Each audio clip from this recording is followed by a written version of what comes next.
English Bible Exodus 1:40. These are the names of the sons of Israel who went to Egypt with Jacob, each with his family: Reuben, Simeon, Levi and Judah, Issachar, Zebulun and Benjamin, Dan and Naphtali, Gad and Asher. The descendants of Jacob numbered 70 in all. Joseph was already in Egypt. Now Joseph and all his brothers and all that generation died. But the Israelites were fruitful and multiplied greatly and became exceedingly numerous, so that the land was filled with them. Then a new king, who did not know about Joseph, came to power in Egypt. Look, he said to his people, the Israelites have become much too numerous for us. Come, we must deal shrewdly with them or they will become even more numerous. And, if war breaks out, we'll join our enemies, fight against us and leave the country. So they put slave masters over them to oppress them with forced labor, and they built Pithom and Ramesses as store cities for Pharaoh. But the more they were oppressed, the more they multiplied and spread, so the Egyptians came to dread the Israelites and worked them ruthlessly. They made their lives bitter with hard labor in brick and mortar, and with all kinds of work in the fields. In all their hard labor the Egyptians used them ruthlessly. The king of Egypt said to the Hebrew midwives, whose names were Shiphrah and Puah, when you help the Hebrew women in childbirth and observe them on the delivery stool, if it is a boy, kill him, but if it is a girl, let her live. The midwives, however, feared God and did not do what the king of Egypt had told them to do. They let the boys live. Then the king of Egypt summoned the midwives and asked them, why have you done this? Why have you let the boys live? The midwives answered Pharaoh, Hebrew women are not like Egyptian women, they are vigorous and give birth before the midwives arrive. So God was kind to the midwives, and the people increased and became even more numerous. And because the midwives feared God, he gave them families of their own. Then Pharaoh gave this order to all his people: every boy that is born you must throw into the Nile, but let every girl lie. Exodus chapter 2. Now a man of the house of Levi married a Levite woman, and she became pregnant and gave birth to a son. When she saw that he was a fine child, she hid him for 3 months. But when she could hide him no longer, she got a papyrus basket for him and coated it with tar and pitch. Then she placed the child in it and put it among the reeds along the bank of the Nile. His sister stood at a distance to see what would happen to him. Then Pharaoh's daughter went down to the Nile to bathe, and her attendants were walking along the river bank. She saw the basket among the reeds and sent her slave girl to get it. She opened it and saw the baby. He was crying, and she felt sorry for him. This is one of the Hebrew babies, she said. Then his sister asked Pharaoh's daughter, shall I go and get one of the Hebrew women to nurse the baby for you? Yes, go, she answered. And the girl went and got the baby's mother. Pharaoh's daughter said to her, take this baby and nurse him for me, and I will pay you. So the woman took the baby and nursed him. When the child grew older, she took him to Pharaoh's daughter and he became her son. She named him Moses, saying, I drew him out of the water. One day, after Moses had grown up, he went out to where his own people were and watched them at their hard labor. He saw an Egyptian beating a Hebrew, one of his own people. Glancing this way and that and seeing no one, he killed the Egyptian and hid him in the sand. The next day he went out and saw 2 Hebrews fighting. He asked the one in the wrong, why are you hitting your fellow Hebrew? The man said, who made you ruler and judge over us? Are you thinking of killing me as you killed the Egyptian? Then Moses was afraid and thought, what I did must have become known. When Pharaoh heard of this, he tried to kill Moses. But Moses fled from Pharaoh and went to live in Midian, where he sat down by a well. Now a priest of Midian had 7 daughters, and they came to draw water and fill the troughs to water their father's flock. Some shepherds came along and drove them away, but Moses got up and came to their rescue and watered their flock. When the girls returned to rule their father, he asked them, why have you returned so early today? They answered, an Egyptian rescued us from the shepherds. He even drew water for us and watered the flock. And where is he? He asked his daughters. Why did you leave him? Invite him to have something to eat." Moses agreed to stay with the man, who gave his daughter Zipporah to Moses in marriage. Zipporah gave birth to a son, and Moses named him Gershom, saying, "I have become an alien in a foreign land." During that long period, the king of Egypt died. The Israelites groaned in their slavery and cried out, and their cry for help because of their slavery went up to God. God heard their groaning, and he remembered his covenant with Abraham, with Isaac and with Jacob. So God looked on the Israelites and was concerned about them. Exodus chapter 3. Now Moses was tending the flock of Jethro his father-in-law, the priest of Midian, and he led the flock to the far side of the desert and came to Horeb, the mountain of God. There the angel of the Lord appeared to him in flames of fire from within a bush. Moses saw that though the bush was on fire, it did not burn up. So Moses thought, "I will go over and see this strange sight, why the bush does not burn up." When the Lord saw that he had gone over to look, God called to him from within the bush, "Moses, Moses." And Moses said, "Here I am." "Do not come any closer," God said. "Take off your sandals, for the place where you are standing is holy ground." Then he said, "I am the God of your father, the God of Abraham, the God of Isaac and the God of Jacob." At this, Moses hid his face, because he was afraid to look at God. The Lord said, "I have indeed seen the misery of my people in Egypt. I have heard them crying out because of their slave drivers, and I am concerned about their suffering. So I have come down to rescue them from the hand of the Egyptians and to bring them up out of that land into a good and spacious land, a land flowing with milk and honey, the home of the Canaanites, Hittites, Amorites, Perizzites, Hivites and Jebusites. And now the cry of the Israelites has reached me, and I have seen the way the Egyptians are oppressing them. So now, go. I am sending you to Pharaoh to bring my people the Israelites out of Egypt." But Moses said to God, "Who am I, that I should go to Pharaoh and bring the Israelites out of Egypt?" And God said, "I will be with you. And this will be the sign to you that it is I who have sent you. When you have brought the people out of Egypt, you will worship God on this mountain."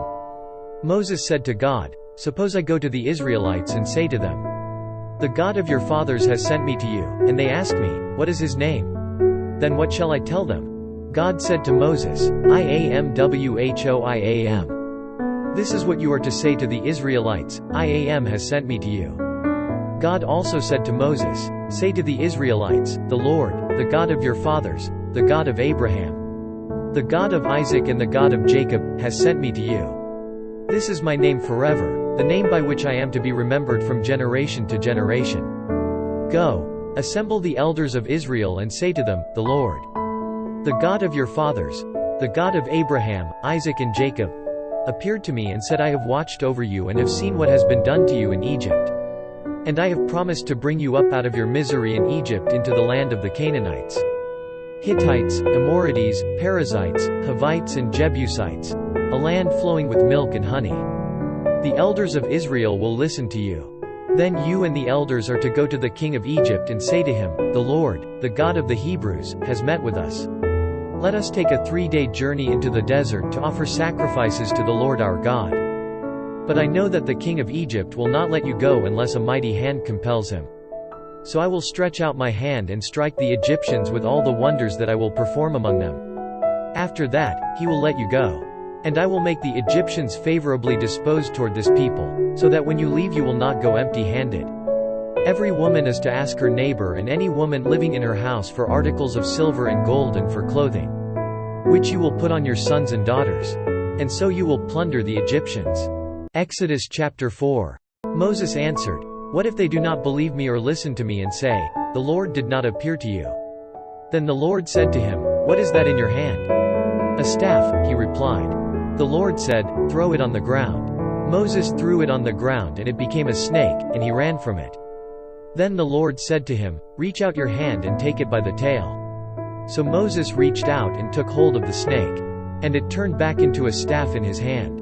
This, said the Lord, is so that they may believe that the Lord, the God of their fathers, the God of Abraham, the God of Isaac and the God of Jacob, has appeared to you. Then the Lord said, Put your hand inside your cloak. So Moses put his hand into his cloak, and when he took it out, it was leprous, like snow. Now put it back into your cloak, he said. So Moses put his hand back into his cloak, and when he took it out, it was restored, like the rest of his flesh.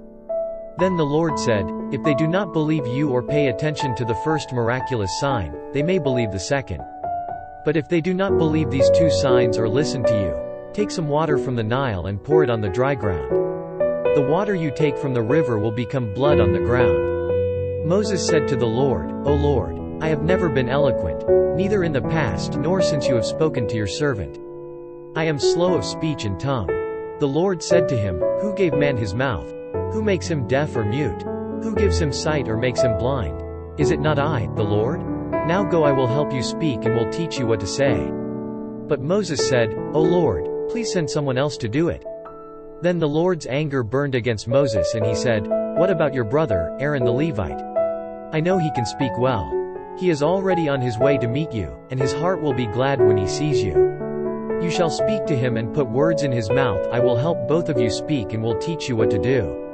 He will speak to the people for you, and it will be as if he were your mouth and as if you were God to him. But take this staff in your hand so you can perform miraculous signs with it."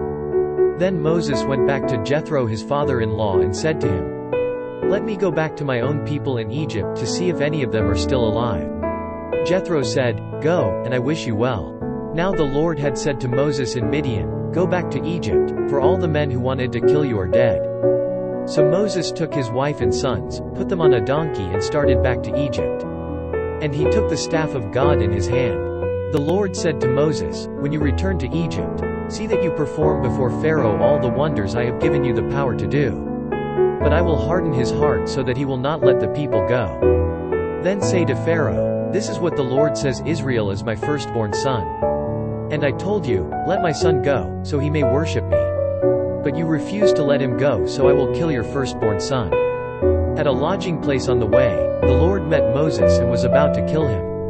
But Zipporah took a flint knife, cut off her son's foreskin and touched Moses' feet with it. "Surely you are a bridegroom of blood to me," she said.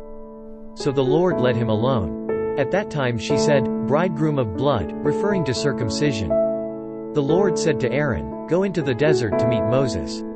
So he met Moses at the mountain of God and kissed him. Then Moses told Aaron everything the Lord had sent him to say, and also about all the miraculous signs he had commanded him to perform. Moses and Aaron brought together all the elders of the Israelites. And Aaron told them everything the Lord had said to Moses. He also performed the signs before the people. And they believed.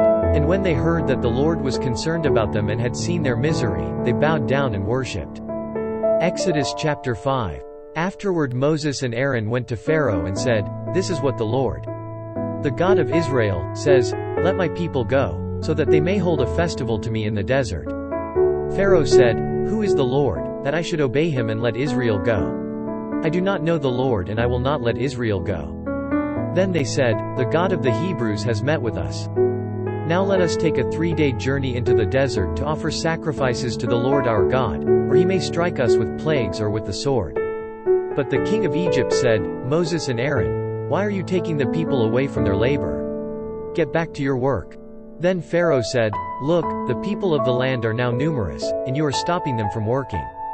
That same day Pharaoh gave this order to the slave drivers and foremen in charge of the people. "You are no longer to supply the people with straw for making bricks. Let them go and gather their own straw. But require them to make the same number of bricks as before. Don't reduce the quota. They are lazy, that is why they are crying out, 'Let us go and sacrifice to our God.' Make the work harder for the men so that they keep working and pay no attention to lies." Then the slave drivers and the foremen went out and said to the people, "This is what Pharaoh says, I will not give you any more straw. Go and get your own straw wherever you can find it, but your work will not be reduced at all." So the people scattered all over Egypt to gather stubble to use for straw. The slave drivers kept pressing them, saying, "Complete the work required of you for each day, just as when you had straw." The Israelite foremen appointed by Pharaoh's slave drivers were beaten and were asked, "Why didn't you meet your quota of bricks yesterday or today, as before?" Then the Israelite foreman went and appealed to Pharaoh, "Why have you treated your servants this way? Your servants are given no straw, yet we are told, 'Make bricks.' Your servants are being beaten, but the fault is with your own people." Pharaoh said, "Lazy, that's what you are, lazy. That is why you keep saying, "Let us go and sacrifice to the Lord. Now get to work. You will not be given any straw, yet you must produce your full quota of bricks." The Israelite foremen realized they were in trouble when they were told, "You are not to reduce the number of bricks required of you for each day." When they left Pharaoh, they found Moses and Aaron waiting to meet them. And they said, "May the Lord look upon you and judge you. You have made us a stench to Pharaoh and his officials, and have put a sword in their hand to kill us." Moses returned to the Lord and said, "O Lord, why have you brought trouble upon this people? Is this why you sent me? Ever since I went to Pharaoh to speak in your name, he has brought trouble upon this people, and you have not rescued your people at all." Exodus chapter 6. Then the Lord said to Moses, "Now you will see what I will do to Pharaoh because of my mighty hand. He will let them go because of my mighty hand, he will drive them out of his country." God also said to Moses, "I am the Lord. I appeared to Abraham, to Isaac and to Jacob as God Almighty, but by my name the Lord I did not make myself known to them. I also established my covenant with them to give them the land of Canaan, where they lived as aliens. Moreover, I have heard the groaning of the Israelites, whom the Egyptians are enslaving, and I have remembered my covenant. Therefore, say to the Israelites, I am the Lord, and I will bring you out from under the yoke of the Egyptians. I will free you from being slaves to them, and I will redeem you with an outstretched arm and with mighty acts of judgment. I will take you as my own people, and I will be your God. Then you will know that I am the Lord your God, who brought you out from under the yoke of the Egyptians. And I will bring you to the land I swore with uplifted hand to give to Abraham, to Isaac and to Jacob. I will give it to you as a possession. I am the Lord." Moses reported this to the Israelites, but they did not listen to him because of their discouragement and cruel bondage. Then the Lord said to Moses, "Go, tell Pharaoh king of Egypt to let the Israelites go out of his country." But Moses said to the Lord, "If the Israelites will not listen to me, why would Pharaoh listen to me, since I speak with faltering lips?" Now the Lord spoke to Moses and Aaron about the Israelites and Pharaoh king of Egypt, and he commanded them to bring the Israelites out of Egypt. These were the heads of their families. The sons of Reuben, the firstborn son of Israel, were Hanoch and Palu, Hezron and Carmi. These were the clans of Reuben. The sons of Simeon were Jemuel, Hamin, Ohad, Jachin, Zohar and Shaul the son of a Canaanite woman. These were the clans of Simeon. These were the names of the sons of Levi according to their records: Gershon, Kohath and Merari. Levi lived 137 years. The sons of Gershon, by clans, were Libni and Shimei. The sons of Kohath were Amram, Izhar, Hebron and Uzziel. Kohath lived 133 years. The sons of Merari were Mali and Mushi. These were the clans of Levi according to their records. Amram married his father's sister Jochebed, who bore him Aaron and Moses. Amram lived 137 years. The sons of Izhar were Korah, Nepheg and Zichri. The sons of Uzziel were Michelle, Elzaphan and Sithri. Aaron married Elisheba, daughter of Aminadab and sister of Nahshon, and she bore him Nadab and Abihu, Eleazar and Ithamar. The sons of Korah were Asir, Elkanah and Abiasaph. These were the Korahite clans. Eleazar son of Aaron married one of the daughters of Patiel, and she bore him Phinehas. These were the heads of the Levite families, clan by clan. It was this same Aaron and Moses to whom the Lord said, "Bring the Israelites out of Egypt by their divisions." They were the ones who spoke to Pharaoh king of Egypt about bringing the Israelites out of Egypt. It was the same Moses and Aaron. Now when the Lord spoke to Moses in Egypt, he said to him, "I am the Lord. Tell Pharaoh king of Egypt everything I tell you." But Moses said to the Lord, "Since I speak with faltering lips, why would Pharaoh listen to me?" Exodus chapter 7.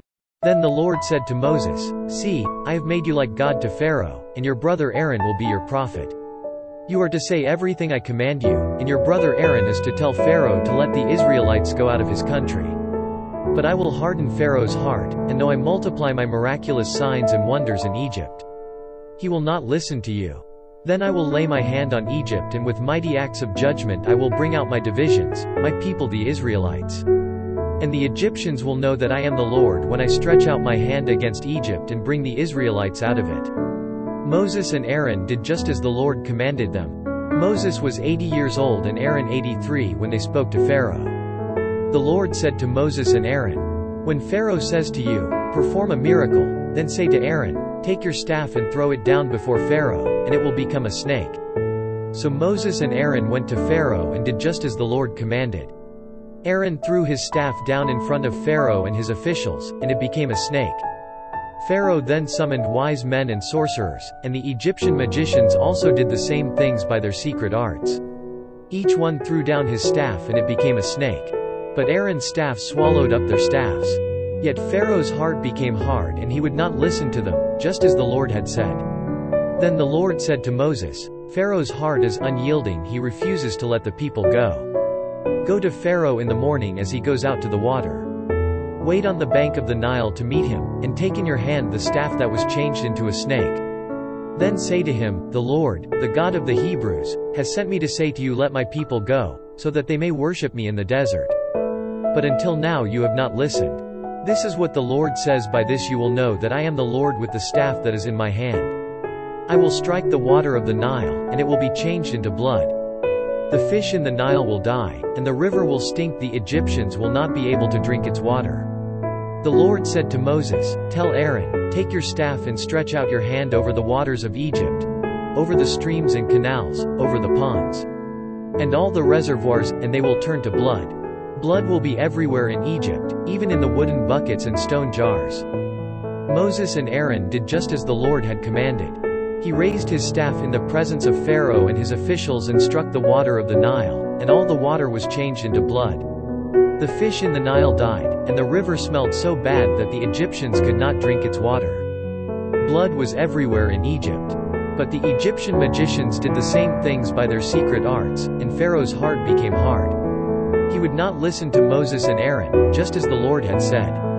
Instead, he turned and went into his palace, and did not take even this to heart. And all the Egyptians dug along the Nile to get drinking water, because they could not drink the water of the river. 7 days passed after the Lord struck the Nile. Exodus chapter 8. Then the Lord said to Moses, "Go to Pharaoh and say to him, 'This is what the Lord says, let my people go, so that they may worship me.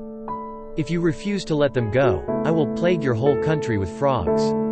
The Nile will teem with frogs. They will come up into your palace and your bedroom and onto your bed, into the houses of your officials, and on your people, and into your ovens and kneading troughs. The frogs will go up on you and your people and all your officials." Then the Lord said to Moses, "Tell Aaron, stretch out your hand with your staff over the streams and canals and ponds, and make frogs come up on the land of Egypt." So Aaron stretched out his hand over the waters of Egypt, and the frogs came up and covered the land. But the magicians did the same things by their secret arts, they also made frogs come up on the land of Egypt. Pharaoh summoned Moses and Aaron and said, "Pray to the Lord to take the frogs away from me and my people, and I will let your people go to offer sacrifices to the Lord." Moses said to Pharaoh, "I leave to you the honor of setting the time for me to pray for you and your officials and your people, that you and your houses may be rid of the frogs, except for those that remain in the Nile." "Tomorrow," Pharaoh said. Moses replied, "It will be as you say, so that you may know there is no one like the Lord our God. The frogs will leave you in your houses, your officials and your people, they will remain only in the Nile." After Moses and Aaron left Pharaoh, Moses cried out to the Lord about the frogs he had brought on Pharaoh. And the Lord did what Moses asked. The frogs died in the houses, in the courtyards and in the fields. They were piled into heaps, and the land reeked of them. But when Pharaoh saw that there was relief, he hardened his heart and would not listen to Moses and Aaron, just as the Lord had said. Then the Lord said to Moses, "Tell Aaron, stretch out your staff and strike the dust of the ground, and throughout the land of Egypt the dust will become gnats." They did this, and when Aaron stretched out his hand with the staff and struck the dust of the ground, gnats came upon men and animals. All the dust throughout the land of Egypt became gnats. But when the magicians tried to produce gnats by their secret arts, they could not.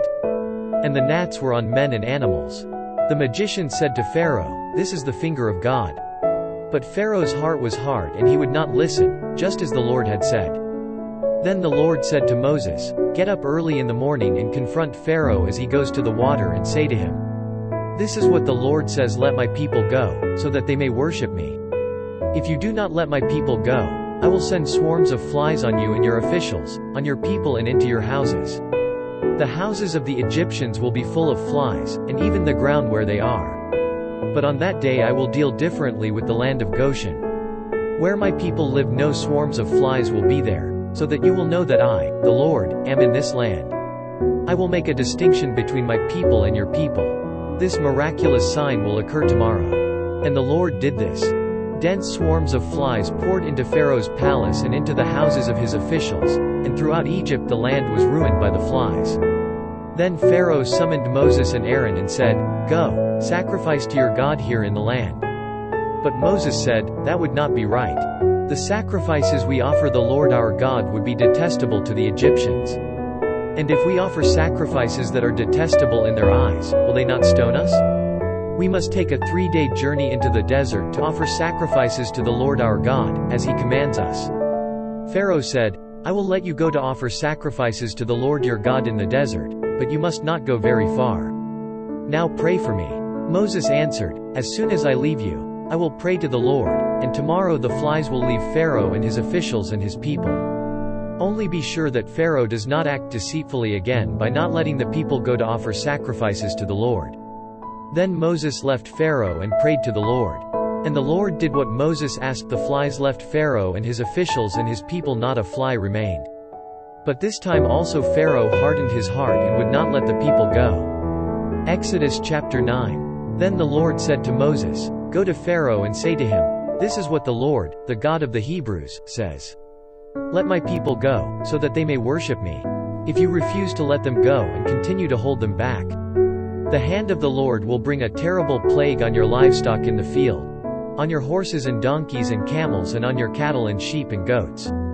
But the Lord will make a distinction between the livestock of Israel and that of Egypt, so that no animal belonging to the Israelites will die.' The Lord set a time and said, 'Tomorrow the Lord will do this in the land.' And the next day the Lord did it. All the livestock of the Egyptians died, but not one animal belonging to the Israelites died. Pharaoh sent men to investigate and found that not even one of the animals of the Israelites had died. Yet his heart was unyielding and he would not let the people go. Then the Lord said to Moses and Aaron, "Take handfuls of soot from a furnace and have Moses toss it into the air in the presence of Pharaoh. It will become fine dust over the whole land of Egypt, and festering boils will break out on men and animals throughout the land." So they took soot from a furnace and stood before Pharaoh. Moses tossed it into the air, and festering boils broke out on men and animals. The magicians could not stand before Moses because of the boils that were on them and on all the Egyptians. But the Lord hardened Pharaoh's heart and he would not listen to Moses and Aaron, just as the Lord had said to Moses. Then the Lord said to Moses, "Get up early in the morning, confront Pharaoh and say to him, 'This is what the Lord, the God of the Hebrews, says. Let my people go, so that they may worship me. Or this time I will send the full force of my plagues against you and against your officials and your people. So you may know that there is no one like me in all the earth. For by now I could have stretched out my hand and struck you and your people with a plague that would have wiped you off the earth. But I have raised you up for this very purpose, that I might show you my power and that my name might be proclaimed in all the earth. You still set yourself against my people and will not let them go. Therefore, at this time tomorrow I will send the worst hailstorm that has ever fallen on Egypt, from the day it was founded till now. Give an order now to bring your livestock and everything you have in the field to a place of shelter. Because the hail will fall on every man and animal that has not been brought in and is still out in the field, and they will die." Those officials of Pharaoh who feared the word of the Lord hurried to bring their slaves and their livestock inside. But those who ignored the word of the Lord left their slaves and livestock in the field. Then the Lord said to Moses, "Stretch out your hand toward the sky, so that hail will fall all over Egypt, on men and animals and on everything growing in the fields of Egypt." When Moses stretched out his staff toward the sky, the Lord sent thunder and hail, and lightning flashed down to the ground. So the Lord rained hail on the land of Egypt. Hail fell and lightning flashed back and forth. It was the worst storm in all the land of Egypt since it had become a nation. Throughout Egypt hail struck everything in the fields, both men and animals. It beat down everything growing in the fields and stripped every tree.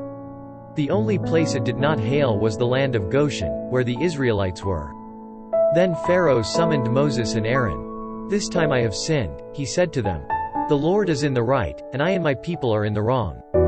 Pray to the Lord, for we have had enough thunder and hail. I will let you go. You don't have to stay any longer." Moses replied, "When I have gone out of the city, I will spread out my hands in prayer to the Lord. The thunder will stop and there will be no more hail, so you may know that the earth is the Lord's. But I know that you and your officials still do not fear the Lord God." The flax and barley were destroyed, since the barley had headed and the flax was in bloom. The wheat and spelt, however, were not destroyed, because they ripened later. Then Moses left Pharaoh and went out of the city. He spread out his hands toward the Lord. The thunder and hail stopped, and the rain no longer poured down on the land. When Pharaoh saw that the rain and hail and thunder had stopped, he sinned again. He and his officials hardened their hearts. So Pharaoh's heart was hard and he would not let the Israelites go, just as the Lord had said through Moses. Exodus chapter 10. Then the Lord said to Moses, "Go to Pharaoh. For I have hardened his heart and the hearts of his officials so that I may perform these miraculous signs of mine among them. That you may tell your children and grandchildren how I dealt harshly with the Egyptians and how I performed my signs among them. And that you may know that I am the Lord." So Moses and Aaron went to Pharaoh and said to him, "This is what the Lord, the God of the Hebrews, says, How long will you refuse to humble yourself before me? Let my people go, so that they may worship me. If you refuse to let them go, I will bring locusts into your country tomorrow. They will cover the face of the ground so that it cannot be seen. They will devour what little you have left after the hail, including every tree that is growing in your fields. They will fill your houses and those of all your officials and all the Egyptians. Something neither your fathers nor your forefathers have ever seen from the day they settled in this land till now." Then Moses turned and left Pharaoh. Pharaoh's officials said to him, "How long will this man be a snare to us?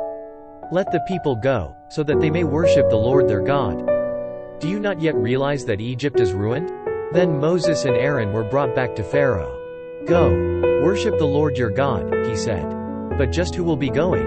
Moses answered, "We will go with our young and old, with our sons and daughters, and with our flocks and herds, because we are to celebrate a festival to the Lord."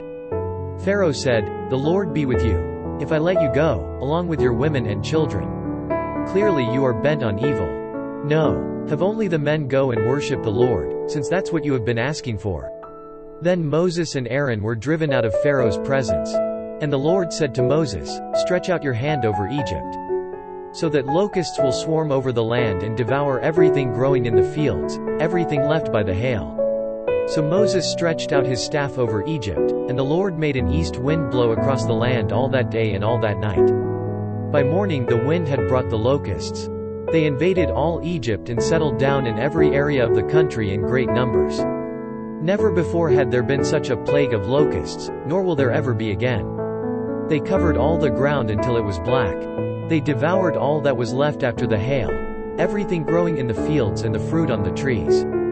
Nothing green remained on tree or plant in all the land of Egypt.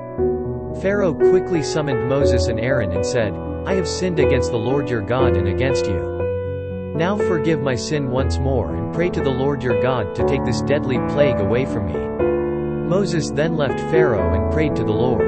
And the Lord changed the wind to a very strong west wind, which caught up the locusts and carried them into the Red Sea.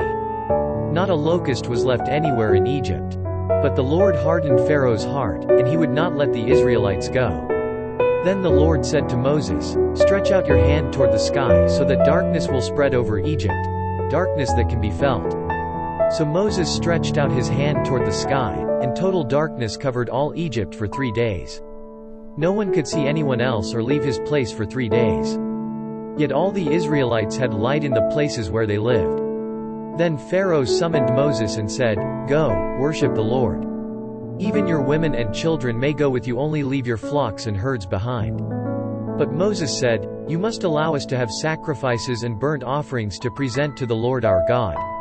Our livestock too must go with us, not a hoof is to be left behind. We have to use some of them in worshiping the Lord our God, and until we get there we will not know what we are to use to worship the Lord." But the Lord hardened Pharaoh's heart, and he was not willing to let them go.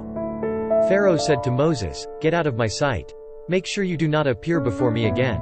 The day you see my face you will die." "Just as you say," Moses replied, "I will never appear before you again." Exodus chapter 11. Now the Lord had said to Moses, "I will bring one more plague on Pharaoh and on Egypt. After that, he will let you go from here, and when he does, he will drive you out completely. Tell the people that men and women alike are to ask their neighbors for articles of silver and gold. The Lord made the Egyptians favorably disposed toward the people, and Moses himself was highly regarded in Egypt by Pharaoh's officials and by the people. So Moses said, "This is what the Lord says, about midnight I will go throughout Egypt. Every firstborn son in Egypt will die, from the firstborn son of Pharaoh, who sits on the throne, to the firstborn son of the slave girl, who is at her handmill, and all the firstborn of the cattle as well. There will be loud wailing throughout Egypt, worse than there has ever been or ever will be again. But among the Israelites not a dog will bark at any man or animal. Then you will know that the Lord makes a distinction between Egypt and Israel. All these officials of yours will come to me, bowing down before me, and saying, 'Go, you and all the people who follow you.' After that I will leave." Then Moses, hot with anger, left Pharaoh. The Lord had said to Moses, "Pharaoh will refuse to listen to you, so that my wonders may be multiplied in Egypt." Moses and Aaron performed all these wonders before Pharaoh, but the Lord hardened Pharaoh's heart, and he would not let the Israelites go out of his country. Exodus chapter 12. The Lord said to Moses and Aaron in Egypt, "This month is to be for you the first month of your year. Tell the whole community of Israel that on the 10th day of this month each man is to take a lamb for his family, one for each household. If any household is too small for a whole lamb, they must share one with their nearest neighbor, having taken into account the number of people there are. You are to determine the amount of lamb needed in accordance with what each person will eat. The animals you choose must be year-old males without defect, and you may take them from the sheep or the goats. Take care of them until the 14th day of the month, when all the people of the community of Israel must slaughter them at twilight. Then they are to take some of the blood and put it on the sides and tops of the doorframes of the houses where they eat the lambs.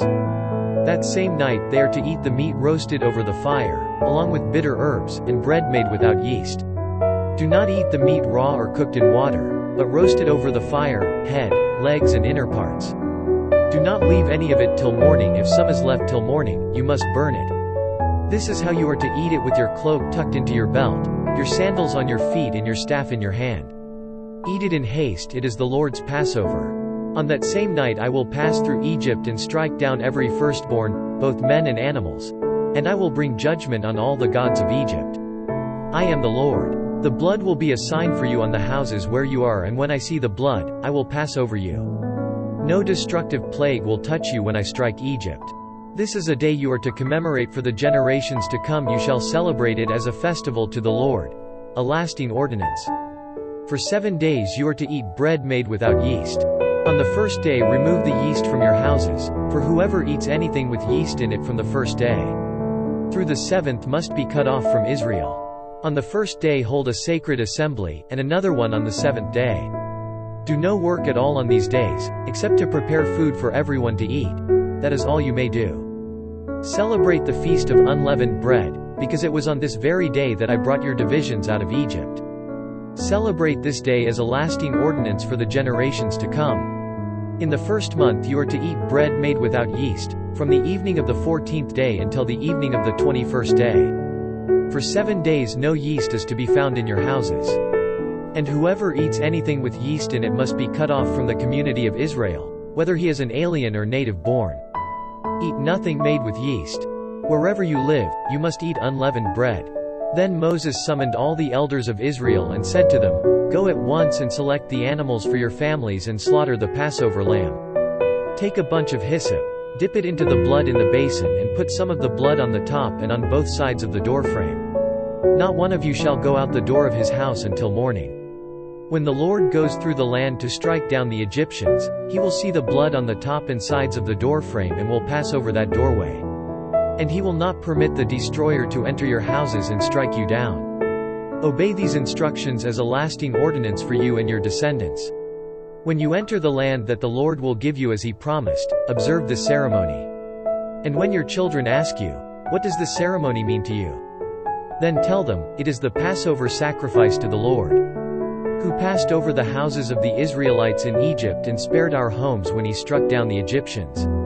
Then the people bowed down and worshipped. The Israelites did just what the Lord commanded Moses and Aaron. At midnight the Lord struck down all the firstborn in Egypt, from the firstborn of Pharaoh, who sat on the throne, to the firstborn of the prisoner, who was in the dungeon, and the firstborn of all the livestock as well. Pharaoh and all his officials and all the Egyptians got up during the night.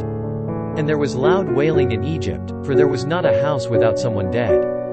During the night Pharaoh summoned Moses and Aaron and said, "Up! Leave my people, you and the Israelites. Go! Worship the Lord as you have requested. Take your flocks and herds, as you have said, and go. And also bless me." The Egyptians urged the people to hurry and leave the country. For otherwise, they said, "We will all die." So the people took their dough before the yeast was added, and carried it on their shoulders in kneading troughs wrapped in clothing. The Israelites did as Moses instructed and asked the Egyptians for articles of silver and gold and for clothing.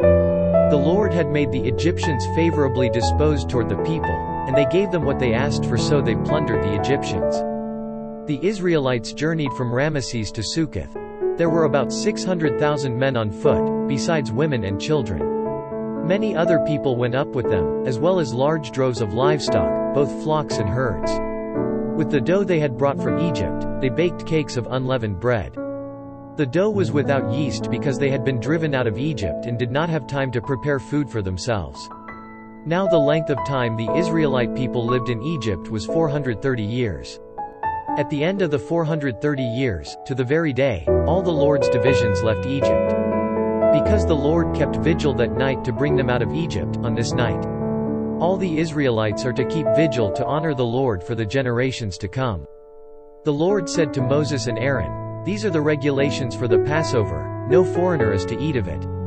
Any slave you have bought may eat of it after you have circumcised him. But a temporary resident and a hired worker may not eat of it. It must be eaten inside one house. Take none of the meat outside the house. Do not break any of the bones. The whole community of Israel must celebrate it. An alien living among you who wants to celebrate the Lord's Passover must have all the males in his household circumcised. Then he may take part like one born in the land. No uncircumcised male may eat of it. The same law applies to the native born and to the alien living among you." All the Israelites did just what the Lord had commanded Moses and Aaron. And on that very day the Lord brought the Israelites out of Egypt by their divisions. Exodus chapter 13. The Lord said to Moses, "Consecrate to me every firstborn male. The first offspring of every womb among the Israelites belongs to me, whether man or animal." Then Moses said to the people, "Commemorate this day, the day you came out of Egypt, out of the land of slavery. Because the Lord brought you out of it with a mighty hand. Eat nothing containing yeast. Today, in the month of Abib, you are leaving. When the Lord brings you into the land of the Canaanites, Hittites, Amorites, Hivites and Jebusites, the land he swore to your forefathers to give you, a land flowing with milk and honey, you are to observe this ceremony in this month. For 7 days eat bread made without yeast, and on the 7th day hold a festival to the Lord. Eat unleavened bread during those 7 days. Nothing with yeast in it is to be seen among you, nor shall any yeast be seen anywhere within your borders. On that day tell your son, I do this because of what the Lord did for me when I came out of Egypt. This observance will be for you like a sign on your hand and a reminder on your forehead that the law of the Lord is to be on your lips. For the Lord brought you out of Egypt with his mighty hand. You must keep this ordinance at the appointed time year after year. After the Lord brings you into the land of the Canaanites and gives it to you, as he promised on oath to you and your forefathers, you are to give over to the Lord the first offspring of every womb. All the firstborn males of your livestock belong to the Lord. Redeem with a lamb every firstborn donkey, but if you do not redeem it, break its neck. Redeem every firstborn among your sons. In days to come, when your son asks you, what does this mean? Say to him, with a mighty hand the Lord brought us out of Egypt, out of the land of slavery. When Pharaoh stubbornly refused to let us go, the Lord killed every firstborn in Egypt, both man and animal. This is why I sacrifice to the Lord the first male offspring of every womb and redeem each of my firstborn sons. And it will be like a sign on your hand and a symbol on your forehead that the Lord brought us out of Egypt with his mighty hand." When Pharaoh let the people go, God did not lead them on the road through the Philistine country, though that was shorter. For God said, if they face war, they might change their minds and return to Egypt. So God led the people around by the desert road toward the Red Sea. The Israelites went up out of Egypt armed for battle. Moses took the bones of Joseph with him because Joseph had made the sons of Israel swear an oath. He had said, "God will surely come to your aid, and then you must carry my bones up with you from this place." After leaving Succoth, they camped at Etham on the edge of the desert. By day the Lord went ahead of them in a pillar of cloud to guide them on their way, and by night in a pillar of fire to give them light, so that they could travel by day or night. Neither the pillar of cloud by day nor the pillar of fire by night left its place in front of the people. Exodus chapter 14. Then the Lord said to Moses, "Tell the Israelites to turn back and encamp near Pi-hahiroth, between Migdol and the sea. They are to encamp by the sea, directly opposite Baal-zephon. Pharaoh will think, the Israelites are wandering around the land in confusion, hemmed in by the desert. And I will harden Pharaoh's heart, and he will pursue them. But I will gain glory for myself through Pharaoh and all his army, and the Egyptians will know that I am the Lord." So the Israelites did this. When the king of Egypt was told that the people had fled, Pharaoh and his officials changed their minds about them and said, "What have we done? We have let the Israelites go and have lost their services." So he had his chariot made ready and took his army with him. He took 600 of the best chariots, along with all the other chariots of Egypt, with officers over all of them. The Lord hardened the heart of Pharaoh king of Egypt, so that he pursued the Israelites, who were marching out boldly. The Egyptians, all Pharaoh's horses and chariots, horsemen and troops, pursued the Israelites and overtook them as they camped by the sea near Pi-hahiroth, opposite Baal-zephon. As Pharaoh approached, the Israelites looked up, and there were the Egyptians, marching after them. They were terrified and cried out to the Lord. They said to Moses, "Was it because there were no graves in Egypt that you brought us to the desert to die? What have you done to us by bringing us out of Egypt? Didn't we say to you in Egypt, 'Leave us alone. Let us serve the Egyptians'? It would have been better for us to serve the Egyptians than to die in the desert." Moses answered the people, "Do not be afraid. Stand firm and you will see the deliverance the Lord will bring you today. The Egyptians you see today you will never see again. The Lord will fight for you, you need only to be still." Then the Lord said to Moses, "Why are you crying out to me? Tell the Israelites to move on. Raise your staff and stretch out your hand over the sea to divide the water so that the Israelites can go through the sea on dry ground. I will harden the hearts of the Egyptians so that they will go in after them. And I will gain glory through Pharaoh and all his army, through his chariots and his horsemen. The Egyptians will know that I am the Lord when I gain glory through Pharaoh, his chariots and his horsemen." Then the angel of God, who had been traveling in front of Israel's army, withdrew and went behind them. The pillar of cloud also moved from in front and stood behind them, coming between the armies of Egypt and Israel. Throughout the night the cloud brought darkness to the one side and light to the other side, so neither went near the other all night long. Then Moses stretched out his hand over the sea, and all that night the Lord drove the sea back with a strong east wind and turned it into dry land. The waters were divided, and the Israelites went through the sea on dry ground, with a wall of water on their right and on their left.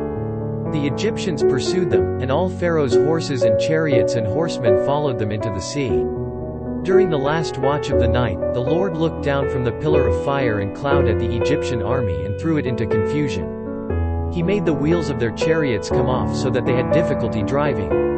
And the Egyptians said, "Let's get away from the Israelites. The Lord is fighting for them against Egypt." Then the Lord said to Moses, "Stretch out your hand over the sea so that the waters may flow back over the Egyptians and their chariots and horsemen." Moses stretched out his hand over the sea, and at daybreak the sea went back to its place. The Egyptians were fleeing toward it, and the Lord swept them into the sea. The water flowed back and covered the chariots and horsemen, the entire army of Pharaoh that had followed the Israelites into the sea. Not one of them survived. But the Israelites went through the sea on dry ground, with a wall of water on their right and on their left. That day the Lord saved Israel from the hands of the Egyptians, and Israel saw the Egyptians lying dead on the shore. And when the Israelites saw the great power the Lord displayed against the Egyptians, the people feared the Lord and put their trust in him and in Moses his servant. Exodus chapter 15. Then Moses and the Israelites sang this song to the Lord. "I will sing to the Lord, for he is highly exalted. The horse and its rider he has hurled into the sea. The Lord is my strength and my song, he has become my salvation. He is my God, and I will praise him, my father's God, and I will exalt him. The Lord is a warrior, the Lord is his name. Pharaoh's chariots and his army he has hurled into the sea. The best of Pharaoh's officers are drowned in the Red Sea. The deep waters have covered them, they sank to the depths like a stone. Your right hand, O Lord, was majestic in power. Your right hand, O Lord, shattered the enemy. In the greatness of your majesty you threw down those who opposed you. You unleashed your burning anger, it consumed them like stubble. By the blast of your nostrils the waters piled up. The surging waters stood firm like a wall, the deep waters congealed in the heart of the sea. The enemy boasted, I will pursue, I will overtake them. I will divide the spoils, I will gorge myself on them. I will draw my sword and my hand will destroy them. But you blew with your breath, and the sea covered them. They sank like lead in the mighty waters. Who among the gods is like you, O Lord? Who is like you, majestic in holiness, awesome in glory, working wonders? You stretched out your right hand and the earth swallowed them. In your unfailing love you will lead the people you have redeemed. In your strength you will guide them to your holy dwelling. The nations will hear and tremble, anguish will grip the people of Philistia. The chiefs of Edom will be terrified. The leaders of Moab will be seized with trembling. The people of Canaan will melt away. Terror and dread will fall upon them. By the power of your arm they will be as still as a stone, until your people pass by, O Lord, until the people you bought pass by. You will bring them in and plant them on the mountain of your inheritance, the place, O Lord, you made for your dwelling, the sanctuary, O Lord, your hands established. 15:18 The Lord will reign forever and ever. 15:19 When Pharaoh's horses, chariots and horsemen went into the sea, the Lord brought the waters of the sea back over them. But the Israelites walked through the sea on dry ground. The Lord will reign forever and ever. When Pharaoh's horses, chariots and horsemen went into the sea, the Lord brought the waters of the sea back over them. But the Israelites walked through the sea on dry ground. Then Miriam the prophetess, Aaron's sister, took a tambourine in her hand, and all the women followed her, with tambourines and dancing. Miriam sang to them, Sing to the Lord, for he is highly exalted. The horse and its rider he has hurled into the sea. Then Moses led Israel from the Red Sea and they went into the desert of Shur. For 3 days they traveled in the desert without finding water. When they came to Marah, they could not drink its water because it was bitter. That is why the place is called Marah. So the people grumbled against Moses, saying, What are we to drink?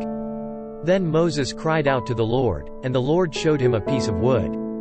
He threw it into the water, and the water became sweet. There the Lord made a decree and a law for them, and there he tested them. He said, If you listen carefully to the voice of the Lord your God and do what is right in his eyes, if you pay attention to his commands and keep all his decrees, I will not bring on you any of the diseases I brought on the Egyptians, for I am the Lord, who heals you. Then they came to Elim, where there were 12 springs and 70 palm trees, and they camped there near the water. Exodus chapter 16. The whole Israelite community set out from Elim and came to the desert of Sin, which is between Elim and Sinai, on the 15th day of the 2nd month after they had come out of Egypt. In the desert the whole community grumbled against Moses and Aaron. The Israelites said to them, If only we had died by the Lord's hand in Egypt. There we sat around pots of meat and ate all the food we wanted. But you have brought us out into this desert to starve this entire assembly to death. Then the Lord said to Moses, I will rain down bread from heaven for you. The people are to go out each day and gather enough for that day. In this way I will test them and see whether they will follow my instructions. On the 6th day they are to prepare what they bring in, and that is to be twice as much as they gather on the other days. So Moses and Aaron said to all the Israelites, In the evening you will know that it was the Lord who brought you out of Egypt. And in the morning you will see the glory of the Lord, because he has heard your grumbling against him. Who are we, that you should grumble against us? Moses also said, You will know that it was the Lord when he gives you meat to eat in the evening, and all the bread you want in the morning, because he has heard your grumbling against him.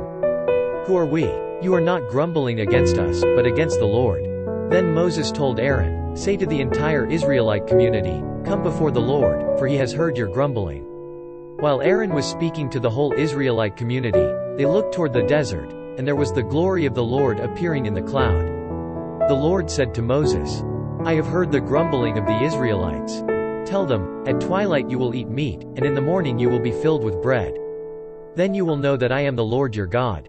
That evening quail came and covered the camp, and in the morning there was a layer of dew around the camp. When the dew was gone, thin flakes like frost on the ground appeared on the desert floor. When the Israelites saw it, they said to each other, "What is it?" For they did not know what it was. Moses said to them, "It is the bread the Lord has given you to eat. This is what the Lord has commanded, each one is to gather as much as he needs. Take an omer for each person you have in your tent." The Israelites did as they were told, some gathered much, some little. And when they measured it by the omer, he who gathered much did not have too much, and he who gathered little did not have too little. Each one gathered as much as he needed. Then Moses said to them, "No one is to keep any of it until morning." However, some of them paid no attention to Moses. They kept part of it until morning, but it was full of maggots and began to smell. So Moses was angry with them. Each morning everyone gathered as much as he needed, and when the sun grew hot, it melted away. On the sixth day, they gathered twice as much, 2 omers for each person. And the leaders of the community came and reported this to Moses. He said to them, "This is what the Lord commanded, tomorrow is to be a day of rest, a holy Sabbath to the Lord. So bake what you want to bake and boil what you want to boil. Save whatever is left and keep it until morning." So they saved it until morning, as Moses commanded, and it did not stink or get maggots in it. "Eat it today," Moses said, "because today is a Sabbath to the Lord. You will not find any of it on the ground today. 6 days you are to gather it, but on the 7th day, the Sabbath, there will not be any." Nevertheless, some of the people went out on the 7th day to gather it, but they found none. Then the Lord said to Moses, "How long will you refuse to keep my commands and my instructions? Bear in mind that the Lord has given you the Sabbath, that is why on the 6th day he gives you bread for 2 days. Everyone is to stay where he is on the 7th day, no one is to go out." So the people rested on the 7th day. The people of Israel called the bread manna. It was white like coriander seed and tasted like wafers made with honey. Moses said, "This is what the Lord has commanded, take an omer of manna and keep it for the generations to come, so they can see the bread I gave you to eat in the desert when I brought you out of Egypt." So Moses said to Aaron, "Take a jar and put an omer of manna in it. Then place it before the Lord to be kept for the generations to come." As the Lord commanded Moses, Aaron put the manna in front of the testimony, that it might be kept. The Israelites ate manna 40 years, until they came to a land that was settled. They ate manna until they reached the border of Canaan. An omer is 1/10 of an ephah. Exodus chapter 17. The whole Israelite community set out from the desert of Sin, traveling from place to place as the Lord commanded. They camped at Rephidim, but there was no water for the people to drink. So they quarreled with Moses and said, "Give us water to drink." Moses replied, "Why do you quarrel with me? Why do you put the Lord to the test?" But the people were thirsty for water there, and they grumbled against Moses. They said, "Why did you bring us up out of Egypt to make us and our children and livestock die of thirst?" Then Moses cried out to the Lord, "What am I to do with these people? They are almost ready to stone me." The Lord answered Moses, "Walk on ahead of the people. Take with you some of the elders of Israel and take in your hand the staff with which you struck the Nile, and go. I will stand there before you by the rock at Horeb. Strike the rock, and water will come out of it for the people to drink." So Moses did this in the sight of the elders of Israel. And he called the place Massah and Meribah, because the Israelites quarreled and because they tested the Lord, saying, "Is the Lord among us or not?" The Amalekites came and attacked the Israelites at Rephidim. Moses said to Joshua, "Choose some of our men and go out to fight the Amalekites. Tomorrow I will stand on top of the hill with the staff of God in my hands." So Joshua fought the Amalekites as Moses had ordered, and Moses, Aaron and Hur went to the top of the hill. As long as Moses held up his hands, the Israelites were winning, but whenever he lowered his hands, the Amalekites were winning. When Moses' hands grew tired, they took a stone and put it under him and he sat on it. Aaron and Hur held his hands up, one on one side, one on the other, so that his hands remained steady till sunset. So Joshua overcame the Amalekite army with the sword. Then the Lord said to Moses, "Write this on a scroll as something to be remembered. And make sure that Joshua hears it, because I will completely blot out the memory of Amalek from under heaven." Moses built an altar and called it "The Lord is my banner." He said, "For hands were lifted up to the throne of the Lord. The Lord will be at war against the Amalekites from generation to generation." Exodus chapter 18. Now Jethro, the priest of Midian and father-in-law of Moses, heard of everything God had done for Moses and for his people Israel, and how the Lord had brought Israel out of Egypt. After Moses had sent away his wife Zipporah, his father-in-law Jethro received her and her 2 sons. One son was named Gershom, for Moses said, "I have become an alien in a foreign land."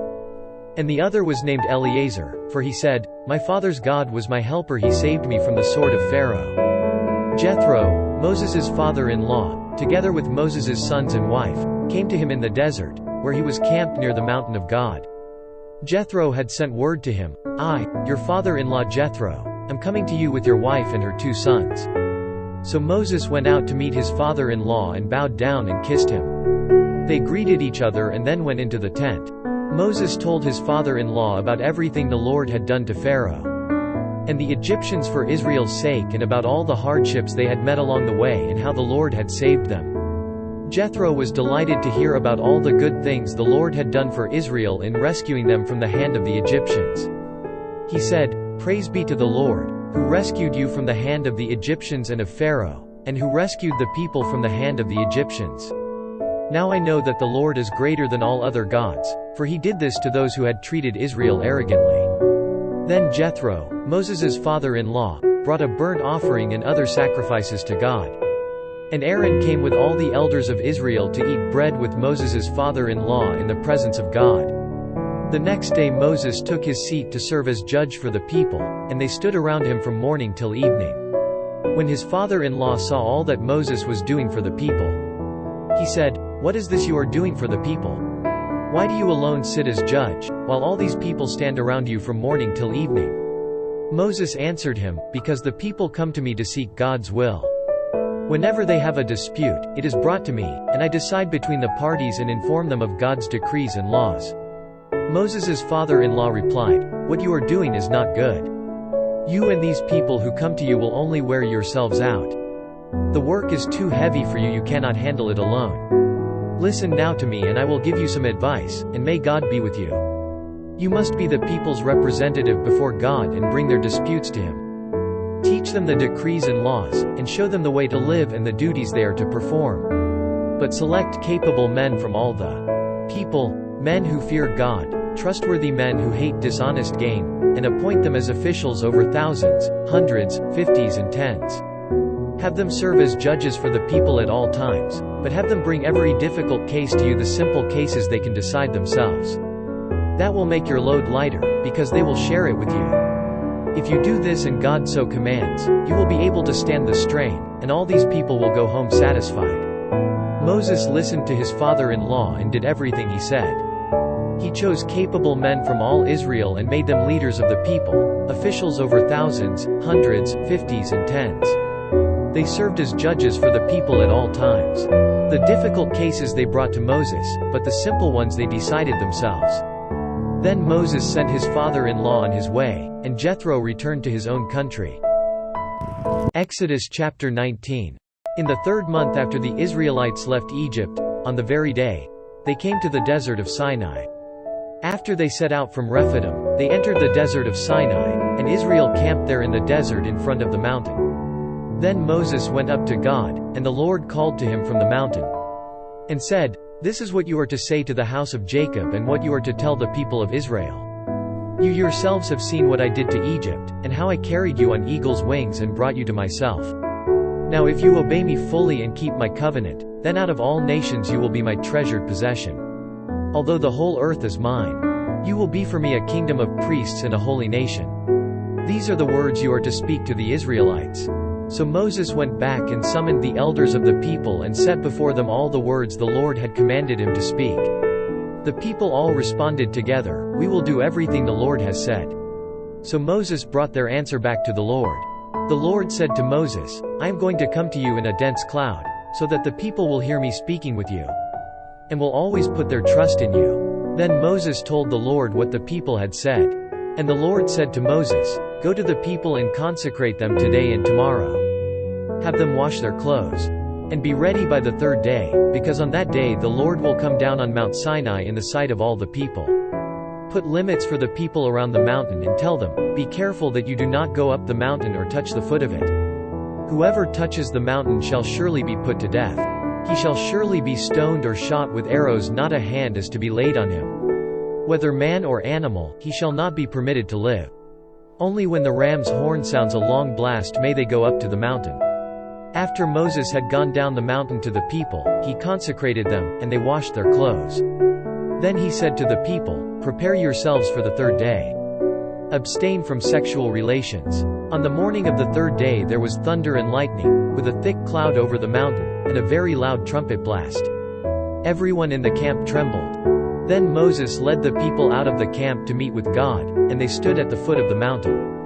Mount Sinai was covered with smoke, because the Lord descended on it in fire. The smoke billowed up from it like smoke from a furnace, the whole mountain trembled violently.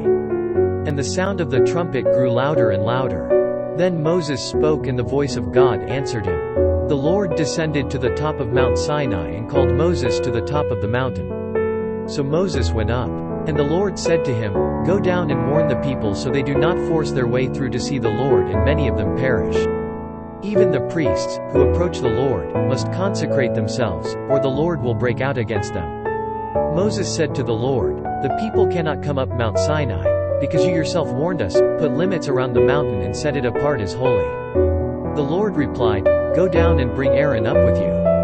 But the priests and the people must not force their way through to come up to the Lord, or he will break out against them. So Moses went down to the people and told them.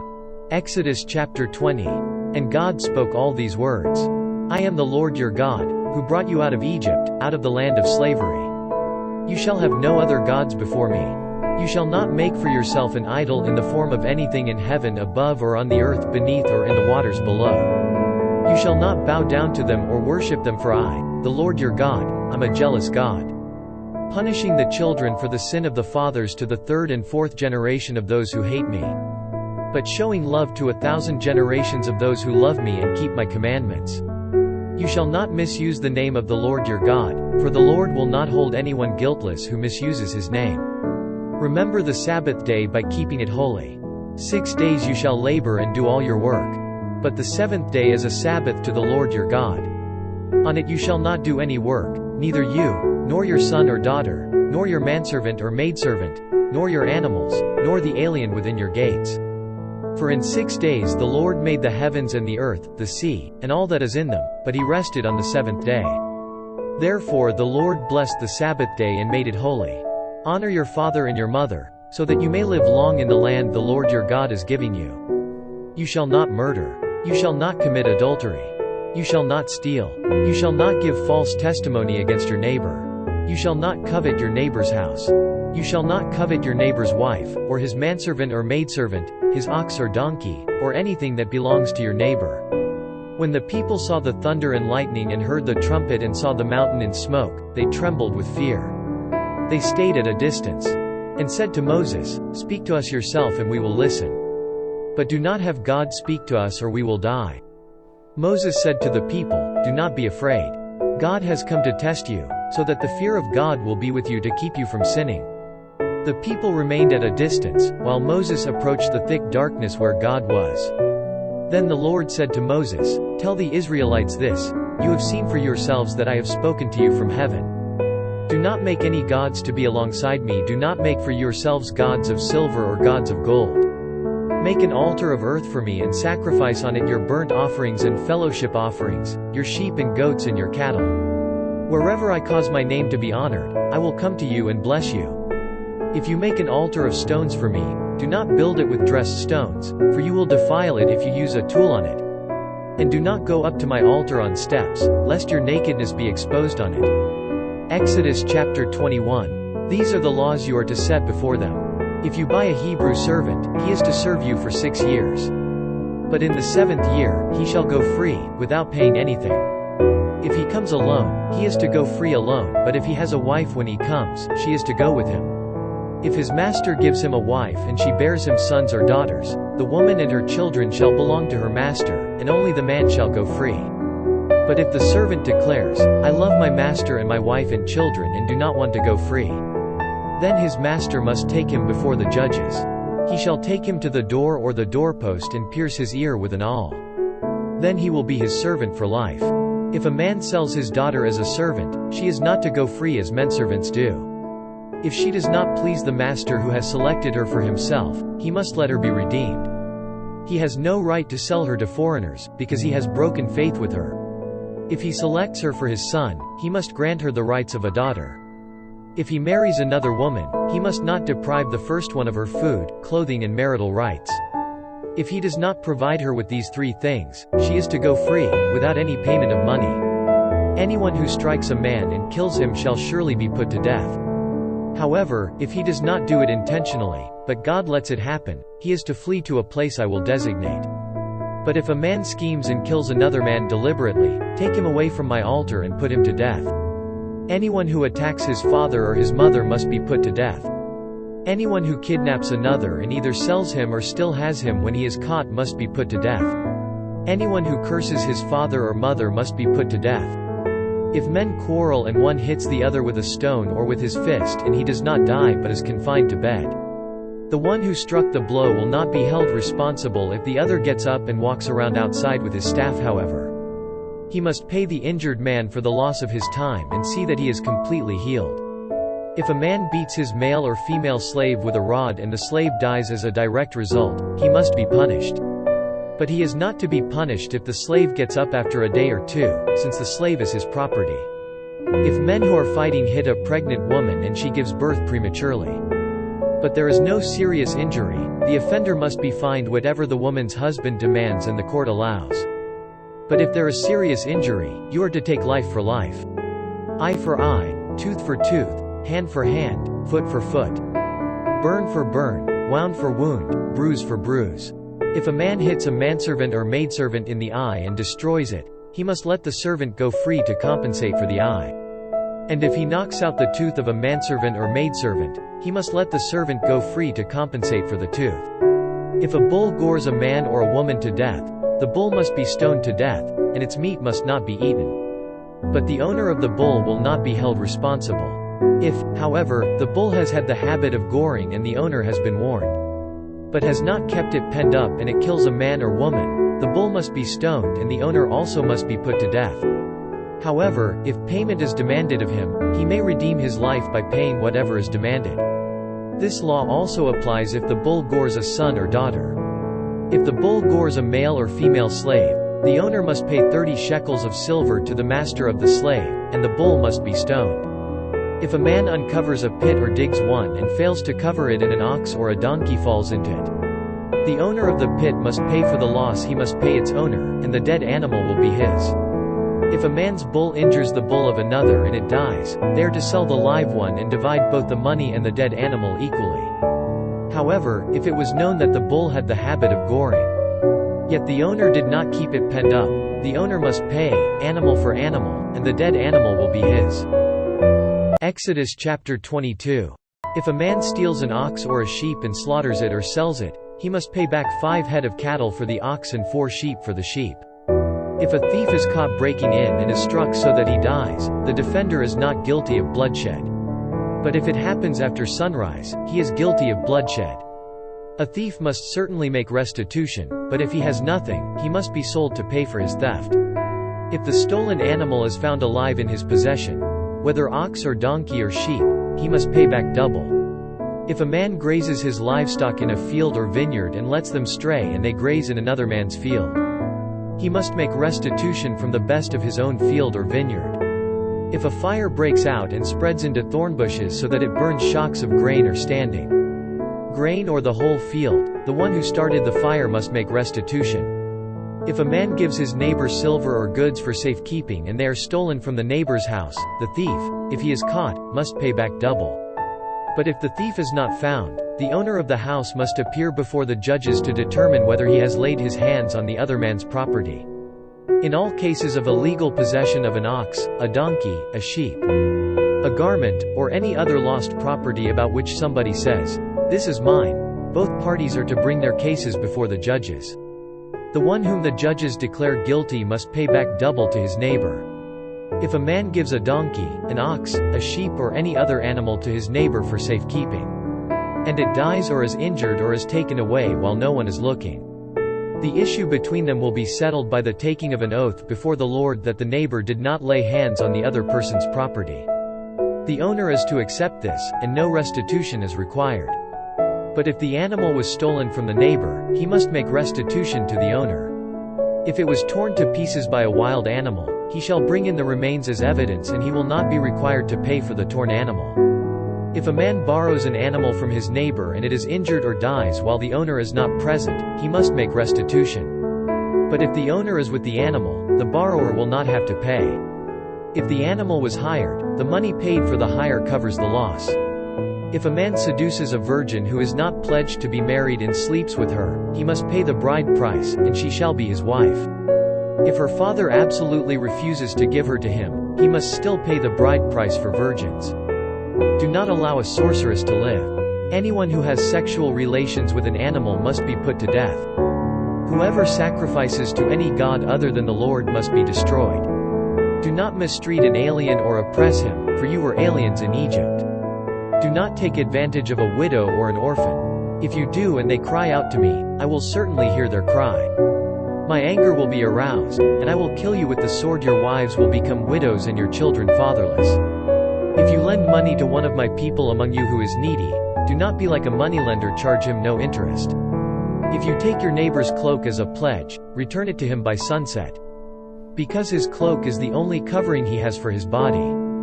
What else will he sleep in? When he cries out to me, I will hear, for I am compassionate. Do not blaspheme God or curse the ruler of your people. Do not hold back offerings from your granaries or your vats. You must give me the firstborn of your sons. Do the same with your cattle and your sheep. Let them stay with their mothers for 7 days, but give them to me on the 8th day. You are to be my holy people. So do not eat the meat of an animal torn by wild beasts, throw it to the dogs. Exodus chapter 23. Do not spread false reports. Do not help a wicked man by being a malicious witness. Do not follow the crowd in doing wrong. When you give testimony in a lawsuit, do not avert justice by siding with the crowd. And do not show favoritism to a poor man in his lawsuit. If you come across your enemy's ox or donkey wandering off, be sure to take it back to him. If you see the donkey of someone who hates you fallen down under its load, do not leave it there, be sure you help him with it. Do not deny justice to your poor people in their lawsuits. Have nothing to do with a false charge, and do not put an innocent or honest person to death, for I will not acquit the guilty. Do not accept a bribe, for a bribe blinds those who see and twists the words of the righteous. Do not oppress an alien. You yourselves know how it feels to be aliens, because you were aliens in Egypt. For 6 years you are to sow your fields and harvest the crops. But during the 7th year let the land lie unplowed and unused. Then the poor among your people may get food from it, and the wild animals may eat what they leave. Do the same with your vineyard and your olive grove. 6 days do your work, but on the 7th day do not work. So that your ox and your donkey may rest, and the slave born in your household, and the alien as well, may be refreshed. Be careful to do everything I have said to you. Do not invoke the names of other gods, do not let them be heard on your lips. 3 times a year you are to celebrate a festival to me. Celebrate the feast of unleavened bread for 7 days. Eat bread made without yeast, as I commanded you. Do this at the appointed time in the month of Abib, for in that month you came out of Egypt. No one is to appear before me empty-handed. Celebrate the feast of harvest with the first fruits of the crops you sow in your field. Celebrate the feast of ingathering at the end of the year, when you gather in your crops from the field. 3 times a year all the men are to appear before the sovereign Lord. Do not offer the blood of a sacrifice to me along with anything containing yeast. The fat of my festival offerings must not be kept until morning. Bring the best of the first fruits of your soil to the house of the Lord your God. Do not cook a young goat in its mother's milk. See, I am sending an angel ahead of you to guard you along the way and to bring you to the place I have prepared. Pay attention to him and listen to what he says.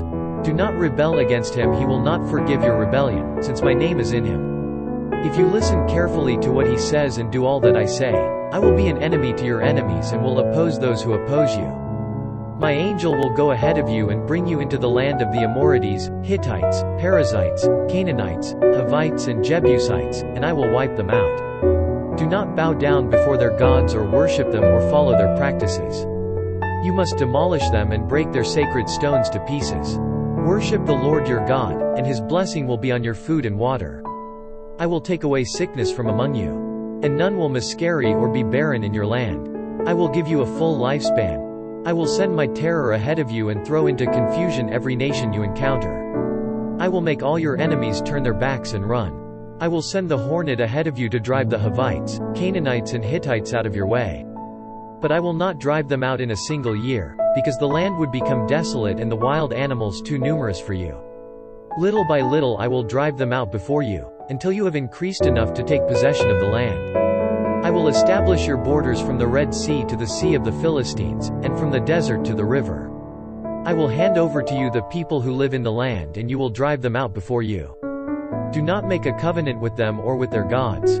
Do not let them live in your land, or they will cause you to sin against me, because the worship of their gods will certainly be a snare to you. Exodus chapter 24. Then he said to Moses, Come up to the Lord, you and Aaron, Nadab and Abihu, and 70 of the elders of Israel.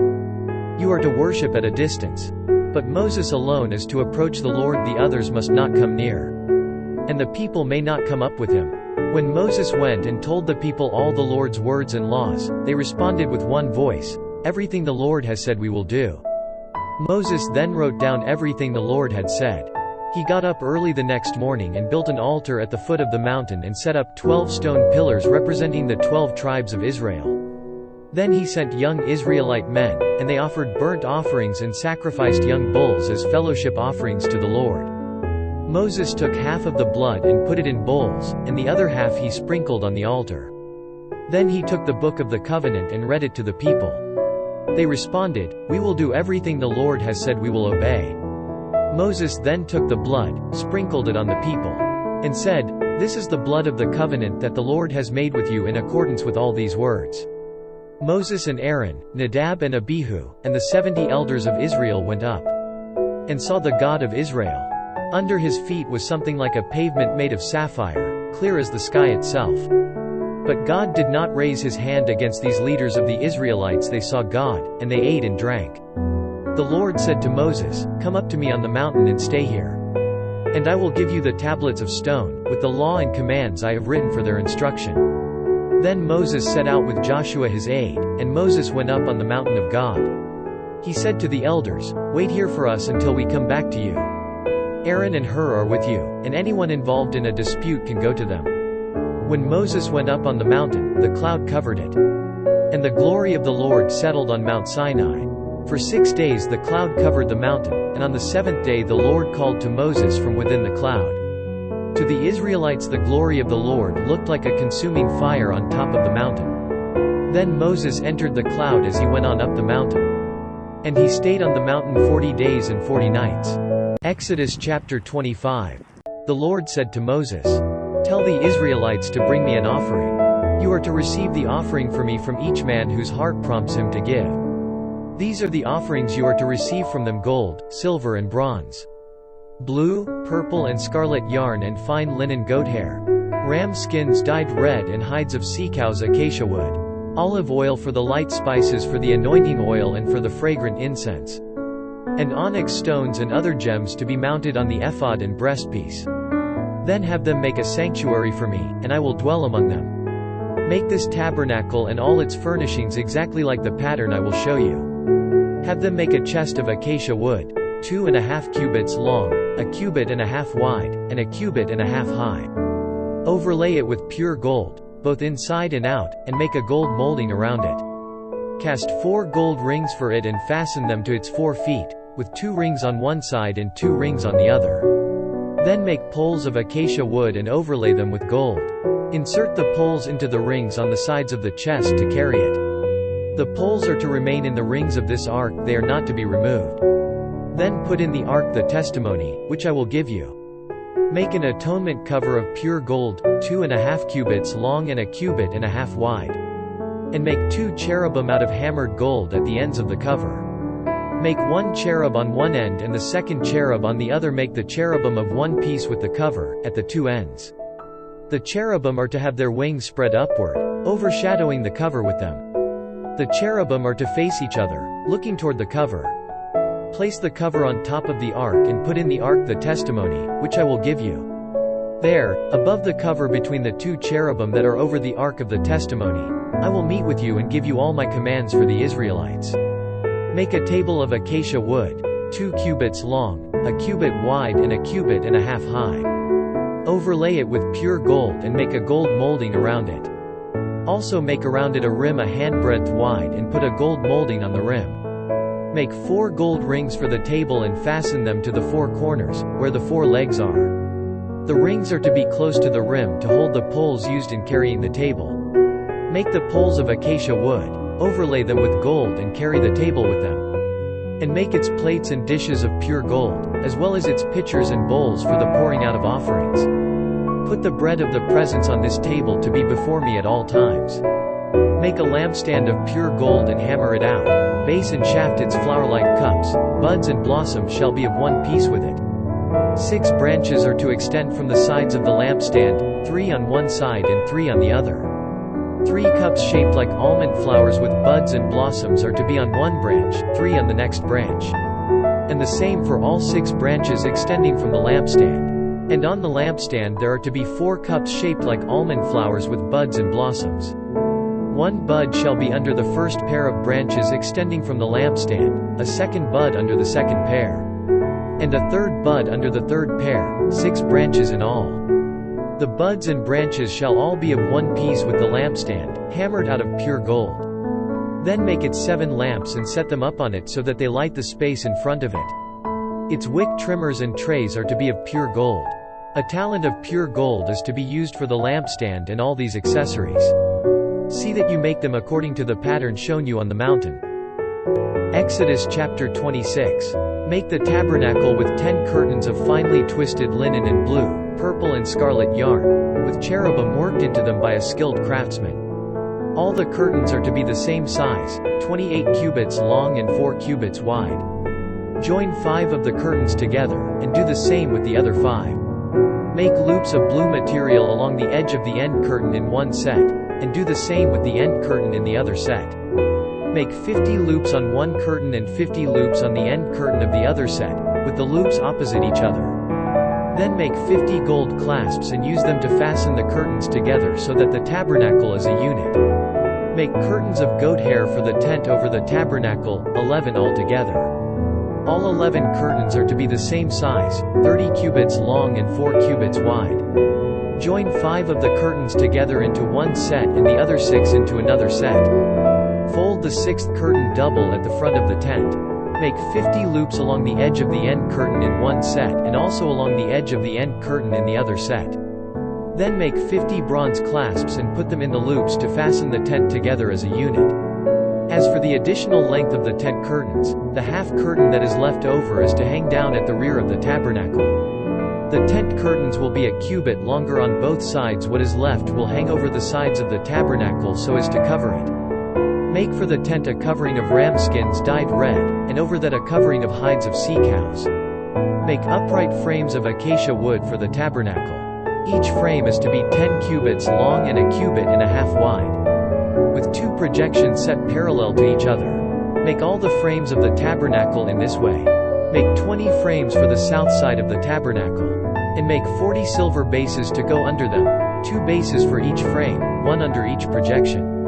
For the other side, the north side of the tabernacle, make 20 frames, and 40 silver bases, 2 under each frame. Make 6 frames for the far end, that is, the west end of the tabernacle, and make 2 frames for the corners at the far end. At these 2 corners they must be double from the bottom all the way to the top, and fitted into a single ring. Both shall be like that. So there will be 8 frames and 16 silver bases, 2 under each frame. Also make crossbars of acacia wood, 5 for the frames on one side of the tabernacle, 5 for those on the other side, and 5 for the frames on the west, at the far end of the tabernacle. The center crossbar is to extend from end to end at the middle of the frames. Overlay the frames with gold and make gold rings to hold the crossbars. Also overlay the crossbars with gold. Set up the tabernacle according to the plan shown you on the mountain.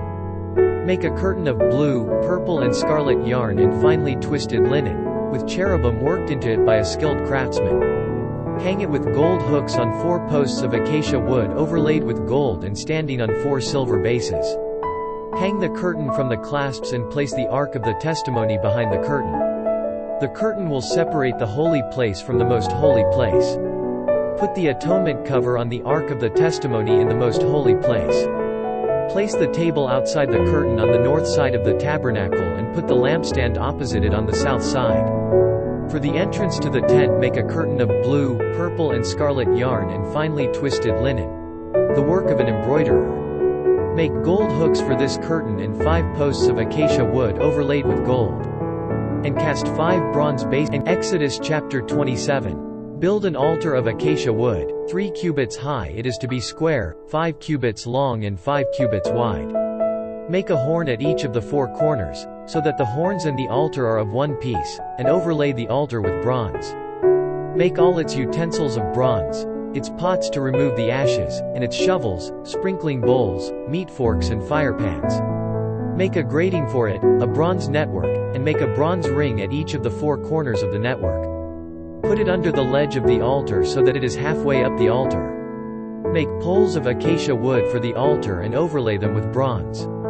The poles are to be inserted into the ring so they will be on 2 sides of the altar when it is carried. Make the altar hollow, out of boards. It is to be made just as you were shown on the mountain. Make a courtyard for the tabernacle. The south side shall be 100 cubits long and is to have curtains of finely twisted linen, with 20 posts and 20 bronze bases and with silver hooks and bands on the posts. The north side shall also be 100 cubits long and is to have curtains, with 20 posts and 20 bronze bases, and with silver hooks and bands on the posts. The west end of the courtyard shall be 50 cubits wide and have curtains, with 10 posts and 10 bases. On the east end, toward the sunrise, the courtyard shall also be 50 cubits wide. Curtains 15 cubits long are to be on one side of the entrance, with 3 posts and 3 bases. And curtains 15 cubits long are to be on the other side, with 3 posts and 3 bases. For the entrance to the courtyard, provide a curtain 20 cubits long, of blue, purple and scarlet yarn and finely twisted linen, the work of an embroiderer, with 4 posts and 4 bases. All the posts around the courtyard are to have silver bands and hooks, and bronze bases. The courtyard shall be 100 cubits long and 50 cubits wide, with curtains of finely twisted linen 5 cubits high, and with bronze bases. All the other articles used in the service of the tabernacle, whatever their function, including all the tent pegs for it and those for the courtyard, are to be of bronze. Command the Israelites to bring you clear oil of pressed olives for the light so that the lamps may be kept burning in the tent of meeting, outside the curtain that is in front of the testimony. Aaron and his sons are to keep the lamps burning before the Lord from evening till morning. This is to be a lasting ordinance among the Israelites for the generations to come. Exodus chapter 28. Have Aaron your brother brought to you from among the Israelites, along with his sons Nadab and Abihu, Eleazar and Ithamar, so they may serve me as priests. Make sacred garments for your brother Aaron, to give him dignity and honor. Tell all the skilled men to whom I have given wisdom in such matters, that they are to make garments for Aaron, for his consecration, so he may serve me as priest. These are the garments they are to make: a breastpiece, an ephod, a robe, a woven tunic, a turban and a sash. They are to make these sacred garments for your brother Aaron and his sons, so they may serve me as priests. Have them use gold, and blue, purple and scarlet yarn, and fine linen. Make the ephod of gold, and of blue, purple and scarlet yarn, and of finely twisted linen, the work of a skilled craftsman. It is to have 2 shoulder pieces attached to 2 of its corners, so it can be fastened. Its skillfully woven waistband is to be like it, of one piece with the ephod and made with gold, and with blue, purple and scarlet yarn, and with finely twisted linen. Take 2 onyx stones and engrave on them the names of the sons of Israel, in the order of their birth, 6 names on one stone and the remaining 6 on the other. Engrave the names of the sons of Israel on the 2 stones the way a gem cutter engraves a seal. Then mount the stones in gold filigree settings. and fasten them on the shoulder pieces of the ephod as memorial stones for the sons of Israel. Aaron is to bear the names on his shoulders as a memorial before the Lord. Make gold filigree settings, and 2 braided chains of pure gold, like a rope, and attach the chains to the settings. Fashion a breastpiece for making decisions, the work of a skilled craftsman.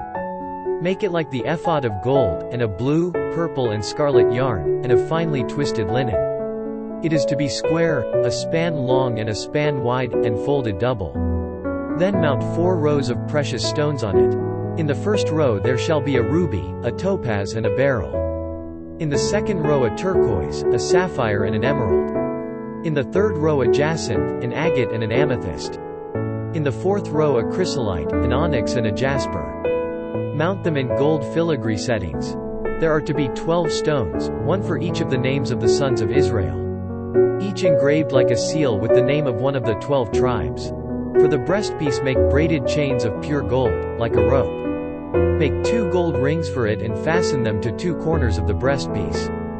Fasten the 2 gold chains to the rings at the corners of the breastpiece, and the other ends of the chains to the 2 settings, attaching them to the shoulder pieces of the ephod at the front. Make 2 gold rings and attach them to the other 2 corners of the breastpiece on the inside edge next to the ephod. Make 2 more gold rings and attach them to the bottom of the shoulder pieces on the front of the ephod, close to the seam just above the waistband of the ephod. The rings of the breastpiece are to be tied to the rings of the ephod with blue cord, connecting it to the waistband, so that the breastpiece will not swing out from the ephod. Whenever Aaron enters the holy place, he will bear the names of the sons of Israel over his heart on the breastpiece of decision as a continuing memorial before the Lord. Also put the Urim and the Thummim in the breastpiece, so they may be over Aaron's heart whenever he enters the presence of the Lord. Thus Aaron will always bear the means of making decisions for the Israelites over his heart before the Lord. Make the robe of the ephod entirely of blue cloth, with an opening for the head in its center. There shall be a woven edge like a collar around this opening, so that it will not tear. Make pomegranates of blue, purple and scarlet yarn around the hem of the robe, with gold bells between them.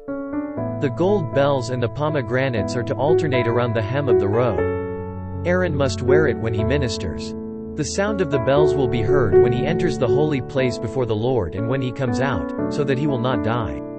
Make a plate of pure gold and engrave on it as on a seal holy to the Lord. Fasten a blue cord to it to attach it to the turban. It is to be on the front of the turban. It will be on Aaron's forehead, and he will bear the guilt involved in the sacred gifts the Israelites consecrate, whatever their gifts may be.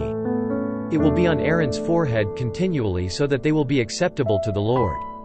Weave the tunic of fine linen and make the turban of fine linen. The sash is to be the work of an embroiderer. Make tunics, sashes and headbands for Aaron's sons, to give them dignity and honor. After you put these clothes on your brother Aaron and his sons, anoint and ordain them. Consecrate them so they may serve me as priests. Make linen undergarments as a covering for the body, reaching from the waist to the thigh. Aaron and his sons must wear them whenever they enter the tent of meeting or approach the altar to minister in the holy place, so that they will not incur guilt and die. This is to be a lasting ordinance for Aaron and his descendants. Exodus chapter 29. This is what you are to do to consecrate them, so they may serve me as priests. Take a young bull and 2 rams without defect. And from fine wheat flour, without yeast, make bread, and cakes mixed with oil, and wafers spread with oil. Put them in a basket and present them in it, along with the bull and the 2 rams. Then bring Aaron and his sons to the entrance to the tent of meeting and wash them with water. Take the garments and dress Aaron with the tunic, the robe of the ephod itself and the breastpiece. Fasten the ephod on him by its skillfully woven waistband. Put the turban on his head and attach the sacred diadem to the turban. Take the anointing oil and anoint him by pouring it on his head. Bring his sons and dress them in tunics, and put headbands on them. Then tie sashes on Aaron and his sons. The priesthood is theirs by a lasting ordinance. In this way you shall ordain Aaron and his sons. Bring the bull to the front of the tent of meeting, and Aaron and his sons shall lay their hands on its head. Slaughter it in the Lord's presence at the entrance to the tent of meeting. Take some of the bull's blood and put it on the horns of the altar with your finger, and pour out the rest of it at the base of the altar. Then take all the fat around the inner parts, the covering of the liver, and both kidneys with the fat on them, and burn them on the altar. But burn the bull's flesh and its hide and its offal outside the camp. It is a sin offering. Take one of the rams, and Aaron and his sons shall lay their hands on its head. Slaughter it and take the blood and sprinkle it against the altar on all sides. Cut the ram into pieces and wash the inner parts and the legs, putting them with the head and the other pieces. Then burn the entire ram on the altar. It is a burnt offering to the Lord, a pleasing aroma, an offering made to the Lord by fire. Take the other ram, and Aaron and his sons shall lay their hands on its head.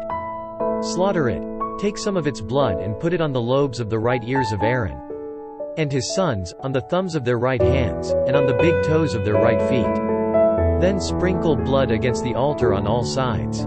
They shall wash their hands and feet so that they will not die. This is to be a lasting ordinance for Aaron and his descendants for the generations to come. Then the Lord said to Moses, Take the following fine spices: 500 shekels of liquid myrrh, half as much, that is, 250 shekels of fragrant cinnamon, 250 shekels of fragrant cane, 500 shekels of cassia, all according to the sanctuary shekel, and a hin of olive oil. Make these into a sacred anointing oil, a fragrant blend, the work of a perfumer. It will be the sacred anointing oil. Then use it to anoint the tent of meeting, the ark of the testimony, the table and all its articles, the lampstand and its accessories, the altar of incense, the altar of burnt offering and all its utensils, and the basin with its stand. You shall consecrate them so they will be most holy, and whatever touches them will be holy. Anoint Aaron and his sons and consecrate them so they may serve me as priests. Say to the Israelites, This is to be my sacred anointing oil for the generations to come. Do not pour it on men's bodies, and do not make any oil with the same formula. It is sacred, and you are to consider it sacred. Whoever makes perfume like it and whoever puts it on anyone other than a priest must be cut off from his people. Then the Lord said to Moses, Take fragrant spices, gum resin, onycha and galbanum, and pure frankincense, all in equal amounts, and make a fragrant blend of incense, the work of a perfumer. It is to be salted and pure and sacred. Grind some of it to powder and place it in front of the testimony in the tent of meeting, where I will meet with you. It shall be most holy to you. Do not make any incense with this formula for yourselves, consider it holy to the Lord. Whoever makes any like it to enjoy its fragrance must be cut off from his people. Sacrifice a bull each day as a sin offering to make atonement. Purify the altar by making atonement for it, and anoint it to consecrate it. For 7 days make atonement for the altar and consecrate it. Then the altar will be most holy, and whatever touches it will be holy. This is what you are to offer on the altar regularly each day: 2 lambs a year old. Offer one in the morning and the other at twilight. With the first lamb offer 1/10 of an ephah of fine flour, mixed with 1/4 of a hin of oil from pressed olives, and 1/4 of a hin of wine as a drink offering. Sacrifice the other lamb at twilight with the same grain offering and its drink offering as in the morning, a pleasing aroma, an offering made to the Lord by fire. For the generations to come, this burnt offering is to be made regularly at the entrance to the tent of meeting before the Lord. There I will meet you and speak to you. There also I will meet with the Israelites, and the place will be consecrated by my glory. So I will consecrate the tent of meeting and the altar, and will consecrate Aaron and his sons to serve me as priests. Then I will dwell among the Israelites and be their God. They will know that I am the Lord their God, who brought them out of Egypt so that I might dwell among them. I am the Lord their God. Exodus chapter 30. Make an altar of acacia wood for burning incense. It is to be square, a cubit long and a cubit wide, and 2 cubits high. Its horns of 1 piece with it. Overlay the top and all the sides and the horns with pure gold, and make a gold molding around it. Make 2 gold rings for the altar below the molding, 2 on opposite sides, to hold the poles used to carry it. Make the poles of acacia wood and overlay them with gold.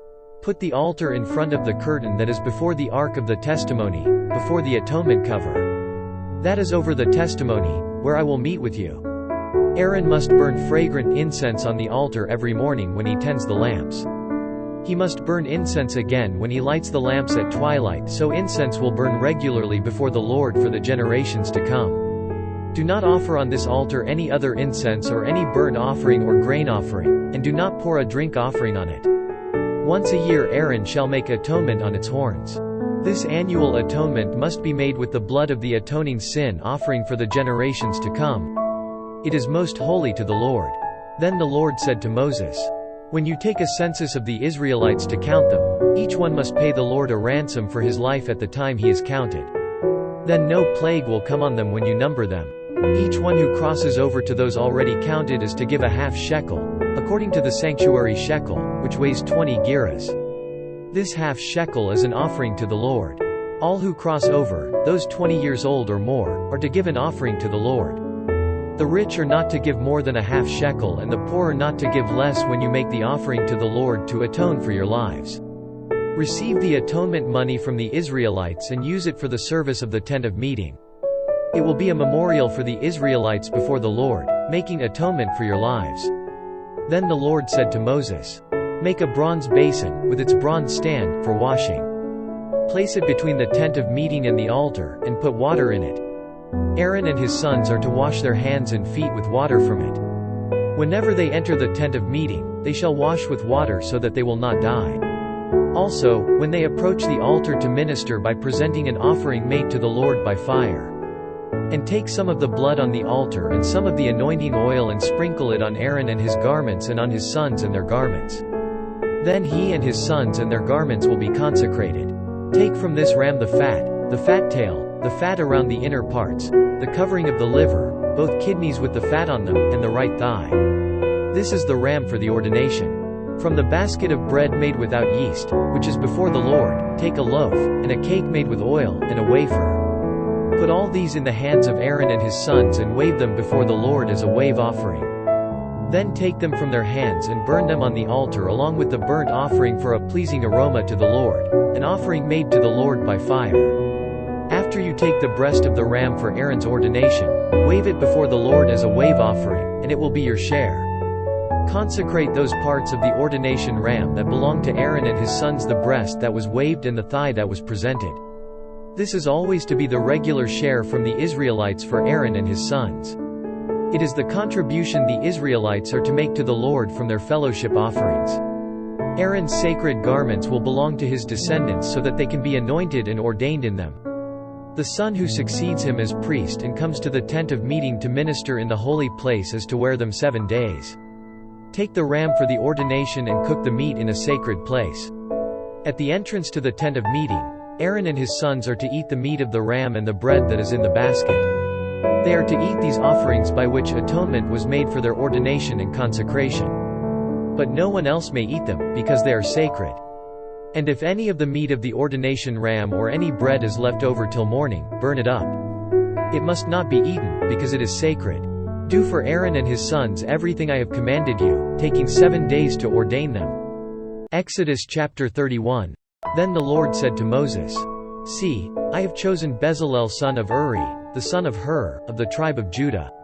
And I have filled him with the Spirit of God, with skill, ability and knowledge in all kinds of crafts, to make artistic designs for work in gold, silver and bronze, to cut and set stones, to work in wood, and to engage in all kinds of craftsmanship. Moreover, I have appointed Oholiab son of Ahisamach, of the tribe of Dan, to help him. Also I have given skill to all the craftsmen to make everything I have commanded you. The tent of meeting, the ark of the testimony with the atonement cover on it, and all the other furnishings of the tent.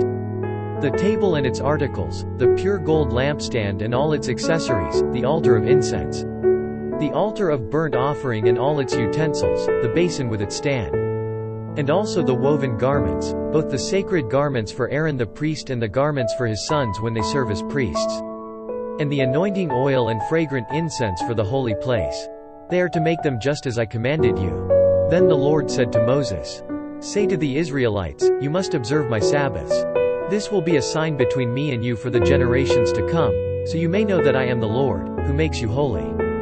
Observe the Sabbath, because it is holy to you. Anyone who desecrates it must be put to death. Whoever does any work on that day must be cut off from his people. For 6 days, work is to be done, but the 7th day is a Sabbath of rest, holy to the Lord. Whoever does any work on the Sabbath day must be put to death. The Israelites are to observe the Sabbath, celebrating it for the generations to come as a lasting covenant. It will be a sign between me and the Israelites forever, for in 6 days the Lord made the heavens and the earth, and on the seventh day he abstained from work and rested. When the Lord finished speaking to Moses on Mount Sinai, he gave him the 2 tablets of the testimony, the tablets of stone inscribed by the finger of God. Exodus chapter 32. When the people saw that Moses was so long in coming down from the mountain, they gathered around Aaron and said, "Come, make us gods who will go before us. As for this fellow Moses who brought us up out of Egypt, we don't know what has happened to him." Aaron answered them, "Take off the gold earrings that your wives, your sons and your daughters are wearing, and bring them to me." So all the people took off their earrings and brought them to Aaron. He took what they handed him and made it into an idol cast in the shape of a calf, fashioning it with a tool. Then they said, "These are your gods, O Israel, who brought you up out of Egypt." When Aaron saw this, he built an altar in front of the calf and announced, "Tomorrow there will be a festival to the Lord." So the next day the people rose early and sacrificed burnt offerings and presented fellowship offerings. Afterward they sat down to eat and drink and got up to indulge in revelry. Then the Lord said to Moses, "Go down, because your people, whom you brought up out of Egypt, have become corrupt. They have been quick to turn away from what I commanded them and have made themselves an idol cast in the shape of a calf. They have bowed down to it and sacrificed to it and have said, 'These are your gods, O Israel, who brought you up out of Egypt.' I have seen these people," the Lord said to Moses, "and they are a stiff-necked people. Now leave me alone so that my anger may burn against them and that I may destroy them. Then I will make you into a great nation." But Moses sought the favor of the Lord his God. "O Lord," he said, "why should your anger burn against your people, whom you brought out of Egypt with great power and a mighty hand? Why should the Egyptians say, 'It was with evil intent that he brought them out, to kill them in the mountains, and to wipe them off the face of the earth'? Turn from your fierce anger, relent, and do not bring disaster on your people. Remember your servants Abraham, Isaac and Israel, to whom you swore by your own self, 'I will make your descendants as numerous as the stars in the sky. And I will give your descendants all this land I promised them, and it will be their inheritance forever.' Then the Lord relented and did not bring on his people the disaster he had threatened. Moses turned and went down the mountain with the 2 tablets of the testimony in his hands. They were inscribed on both sides, front and back. The tablets were the work of God, the writing was the writing of God, engraved on the tablets. When Joshua heard the noise of the people shouting, he said to Moses, "There is the sound of war in the camp." Moses replied, "It is not the sound of victory, it is not the sound of defeat, it is the sound of singing that I hear." When Moses approached the camp and saw the calf and the dancing, his anger burned and he threw the tablets out of his hands, breaking them to pieces at the foot of the mountain. And he took the calf they had made and burned it in the fire, then he ground it to powder, scattered it on the water and made the Israelites drink it. He said to Aaron, "What did these people do to you, that you led them into such great sin?" "Do not be angry, my lord," Aaron answered. "You know how prone these people are to evil. They said to me, 'Make us gods who will go before us.' As for this fellow Moses who brought us up out of Egypt, we don't know what has happened to him." So I told them, "Whoever has any gold jewelry, take it off." Then they gave me the gold, and I threw it into the fire, and out came this calf. Moses saw that the people were running wild and that Aaron had let them get out of control and so become a laughingstock to their enemies. So he stood at the entrance to the camp and said, "Whoever is for the Lord, come to me." And all the Levites rallied to him. Then he said to them, "This is what the Lord, the God of Israel, says, each man strap a sword to his side. Go back and forth through the camp from one end to the other, each killing his brother and friend and neighbor." The Levites did as Moses commanded, and that day about 3,000 of the people died. Then Moses said, "You have been set apart to the Lord today, for you were against your own sons and brothers, and he has blessed you this day." The next day Moses said to the people, "You have committed a great sin. But now I will go up to the Lord, perhaps I can make atonement for your sin." So Moses went back to the Lord and said, "Oh, what a great sin these people have committed. They have made themselves gods of gold. But now, please forgive their sin, but if not, then blot me out of the book you have written." The Lord replied to Moses, "Whoever has sinned against me I will blot out of my book. Now go, lead the people to the place I spoke of, and my angel will go before you. However, when the time comes for me to punish, I will punish them for their sin." And the Lord struck the people with a plague because of what they did with the calf Aaron had made. Exodus chapter 33. Then the Lord said to Moses, "Leave this place, you and the people you brought up out of Egypt, and go up to the land I promised on oath to Abraham, Isaac and Jacob, saying, I will give it to your descendants. I will send an angel before you and drive out the Canaanites, Amorites, Hittites, Perizzites, Hivites and Jebusites. Go up to the land flowing with milk and honey. But I will not go with you, because you are a stiff-necked people and I might destroy you on the way." When the people heard these distressing words, they began to mourn and no one put on any ornaments. For the Lord had said to Moses, "Tell the Israelites, you are a stiff-necked people. If I were to go with you even for a moment, I might destroy you. Now take off your ornaments and I will decide what to do with you." So the Israelites stripped off their ornaments at Mount Horeb. Now Moses used to take a tent and pitch it outside the camp some distance away, calling it the tent of meeting. Anyone inquiring of the Lord would go to the tent of meeting outside the camp. And whenever Moses went out to the tent, all the people rose and stood at the entrances to their tents, watching Moses until he entered the tent. As Moses went into the tent, the pillar of cloud would come down and stay at the entrance, while the Lord spoke with Moses. Whenever the people saw the pillar of cloud standing at the entrance to the tent, they all stood and worshipped, each at the entrance to his tent. The Lord would speak to Moses face to face, as a man speaks with his friend. Then Moses would return to the camp, but his young aide Joshua son of Nun did not leave the tent. Moses said to the Lord, "You have been telling me, 'Lead these people,' but you have not let me know whom you will send with me. You have said, 'I know you by name and you have found favor with me.' If you are pleased with me, teach me your ways so I may know you and continue to find favor with you. Remember that this nation is your people." The Lord replied, "My presence will go with you, and I will give you rest." Then Moses said to him, "If your presence does not go with us, do not send us up from here. How will anyone know that you are pleased with me and with your people unless you go with us? What else will distinguish me and your people from all the other people on the face of the earth?" And the Lord said to Moses, "I will do the very thing you have asked, because I am pleased with you and I know you by name." Then Moses said, "Now show me your glory." And the Lord said, "I will cause all my goodness to pass in front of you, and I will proclaim my name, the Lord, in your presence. I will have mercy on whom I will have mercy, and I will have compassion on whom I will have compassion." But, he said, "You cannot see my face, for no one may see me and live." Then the Lord said, "There is a place near me where you may stand on a rock. When my glory passes by, I will put you in a cleft in the rock and cover Y. When my glory passes by, I will put you in a cleft in the rock and cover you with my hand until I have passed by. Then I will remove my hand and you will see my back, but my face must not be seen." Exodus chapter 34. The Lord said to Moses, "Chisel out 2 stone tablets like the first ones, and I will write on them the words that were on the first tablets, which you broke. Be ready in the morning, and then come up on Mount Sinai. Present yourself to me there on top of the mountain. No one is to come with you or be seen anywhere on the mountain, not even the flocks and herds may graze in front of the mountain." So Moses chiseled out 2 stone tablets like the first ones and went up Mount Sinai early in the morning, as the Lord had commanded him. And he carried the 2 stone tablets in his hands. Then the Lord came down in the cloud and stood there with him and proclaimed his name, the Lord.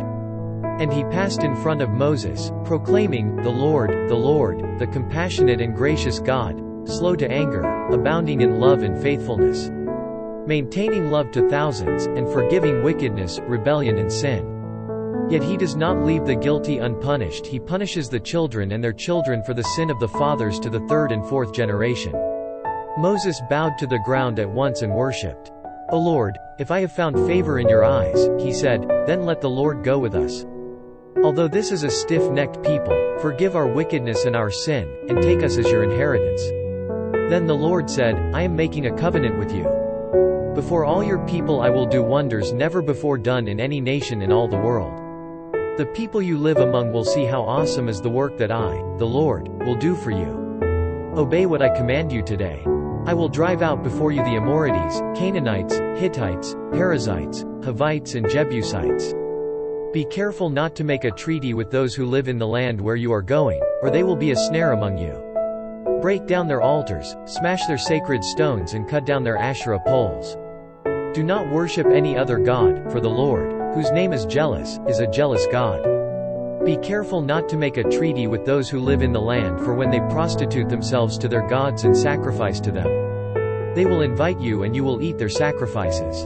And when you choose some of their daughters as wives for your sons and those daughters prostitute themselves to their gods, they will lead your sons to do the same. Do not make cast idols. Celebrate the feast of unleavened bread. For 7 days eat bread made without yeast, as I commanded you. Do this at the appointed time in the month of Abib, for in that month you came out of Egypt. The first offspring of every womb belongs to me, including all the firstborn males of your livestock, whether from herd or flock. Redeem the firstborn donkey with a lamb, but if you do not redeem it, break its neck. Redeem all your firstborn sons. No one is to appear before me empty-handed. 6 days you shall labor, but on the 7th day you shall rest. Even during the plowing season and harvest you must rest. Celebrate the Feast of Weeks with the first fruits of the wheat harvest, and the Feast of Ingathering at the turn of the year. 3 times a year all your men are to appear before the Sovereign Lord, the God of Israel. I will drive out nations before you and enlarge your territory. And no one will covet your land when you go up 3 times each year to appear before the Lord your God. Do not offer the blood of a sacrifice to me, along with anything containing yeast, and do not let any of the sacrifice from the Passover feast remain until morning. Bring the best of the first fruits of your soil to the house of the Lord your God. Do not cook a young goat in its mother's milk. Then the Lord said to Moses, Write down these words, for in accordance with these words I have made a covenant with you and with Israel. Moses was there with the Lord 40 days and 40 nights without eating bread or drinking water. And he wrote on the tablets the words of the covenant, the 10 Commandments. When Moses came down from Mount Sinai with the 2 tablets of the testimony in his hands, he was not aware that his face was radiant because he had spoken with the Lord. When Aaron and all the Israelites saw Moses, his face was radiant, and they were afraid to come near him. But Moses called to them, so Aaron and all the leaders of the community came back to him, and he spoke to them. Afterward all the Israelites came near him, and he gave them all the commands the Lord had given him on Mount Sinai. When Moses finished speaking to them, he put a veil over his face. But whenever he entered the Lord's presence to speak with him, he removed the veil until he came out. And when he came out and told the Israelites what he had been commanded, they saw that his face was radiant. Then Moses would put the veil back over his face until he went in to speak with the Lord. Exodus chapter 35. Moses assembled the whole Israelite community and said to them, These are the things the Lord has commanded you to do. For 6 days, work is to be done, but the 7th day shall be your holy day, a Sabbath of rest to the Lord. Whoever does any work on it must be put to death. Do not light a fire in any of your dwellings on the Sabbath day. Moses said to the whole Israelite community, This is what the Lord has commanded. From what you have, take an offering for the Lord. Everyone who is willing is to bring to the Lord an offering of gold, silver and bronze, blue, purple and scarlet yarn and fine linen goat hair, ram skins dyed red and hides of sea cows acacia wood, olive oil for the light spices for the anointing oil and for the fragrant incense, and onyx stones and other gems to be mounted on the ephod and breastpiece. All who are skilled among you are to come and make everything the Lord has commanded. The tabernacle with its tent and its covering, clasps, frames, crossbars, posts and bases. The ark with its poles and the atonement cover and the curtain that shields it. The table with its poles and all its articles and the bread of the presence. The lampstand that is for light with its accessories, lamps and oil for the light. The altar of incense with its poles, the anointing oil and the fragrant incense, the curtain for the doorway at the entrance to the tabernacle. The altar of burnt offering with its bronze grating, its poles and all its utensils, the bronze basin with its stand. The curtains of the courtyard with its posts and bases, and the curtain for the entrance to the courtyard. The tent pegs for the tabernacle and for the courtyard, and their ropes. The woven garments worn for ministering in the sanctuary, both the sacred garments for Aaron, the priest, and the garments for his sons when they serve as priests. Then the whole Israelite community withdrew from Moses' presence. And everyone who was willing and whose heart moved him came, and brought an offering to the Lord for the work on the tent of meeting, for all its service, and for the sacred garments. All who were willing, men and women alike, came and brought gold jewelry of all kinds, brooches, earrings, rings and ornaments. They all presented their gold as a wave offering to the Lord. Everyone who had blue, purple or scarlet yarn or fine linen, or goat hair, ram skins dyed red or hides of sea cows brought them. Those presenting an offering of silver or bronze brought it as an offering to the Lord, and everyone who had acacia wood for any part of the work brought it. Every skilled woman spun with her hands and brought what she had spun, blue, purple or scarlet yarn or fine linen. And all the women who were willing and had the skill spun the goat hair. The leaders brought onyx stones and other gems to be mounted on the ephod and breastpiece. They also brought spices and olive oil for the light and for the anointing oil and for the fragrant incense. All the Israelite men and women who were willing brought to the Lord freewill offerings for all the work the Lord through Moses had commanded them to do. Then Moses said to the Israelites, "See, the Lord has chosen Bezalel son of Uri, the son of Hur, of the tribe of Judah.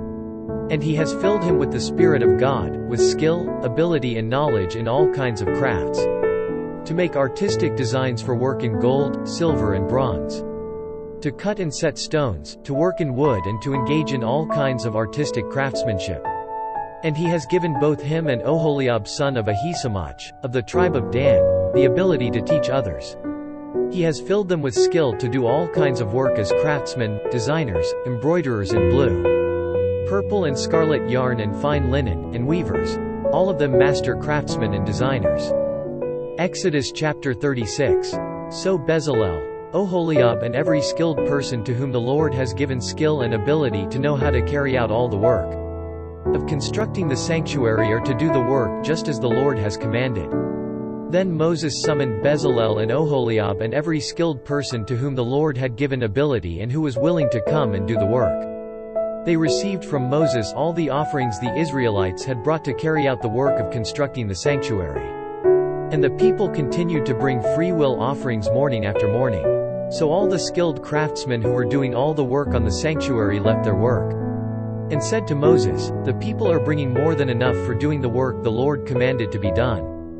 Then Moses gave an order and they sent this word throughout the camp, "No man or woman is to make anything else as an offering for the sanctuary." And so the people were restrained from bringing more, because what they already had was more than enough to do all the work. All the skilled men among the workmen made the tabernacle with 10 curtains of finely twisted linen and blue, purple and scarlet yarn, with cherubim worked into them by a skilled craftsman. All the curtains were the same size, 28 cubits long and 4 cubits wide. They joined 5 of the curtains together and did the same with the other 5. Then they made loops of blue material along the edge of the end curtain in one set, and the same was done with the end curtain in the other set.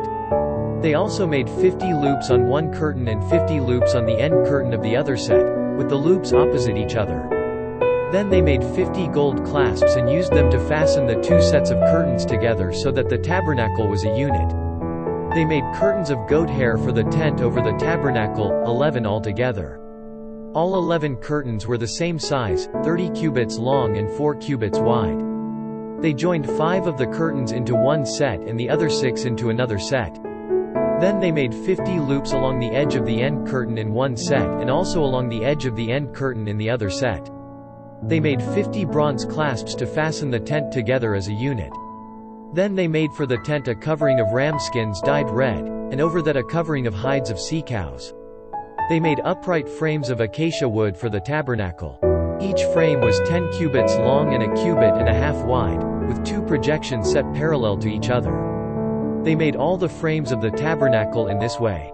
They made 20 frames for the south side of the tabernacle, and made 40 silver bases to go under them, 2 bases for each frame, 1 under each projection. For the other side, the north side of the tabernacle, they made 20 frames, and 40 silver bases, 2 under each frame. They made 6 frames for the far end, that is, the west end of the tabernacle. And 2 frames were made for the corners of the tabernacle at the far end. At these 2 corners the frames were double from the bottom all the way to the top and fitted into a single ring. Both were made alike. So there were 8 frames and 16 silver bases, 2 under each frame. They also made crossbars of acacia wood, 5 for the frames on one side of the tabernacle, 5 for those on the other side, and 5 for the frames on the west, at the far end of the tabernacle. They made the center crossbar so that it extended from end to end at the middle of the frames. They overlaid the frames with gold and made gold rings to hold the crossbars. They also overlaid the crossbars with gold. They made the curtain of blue, purple and scarlet yarn and finely twisted linen, with cherubim worked into it by a skilled craftsman. They made 4 posts of acacia wood for it and overlaid them with gold. They made gold hooks for them and cast their 4 silver bases.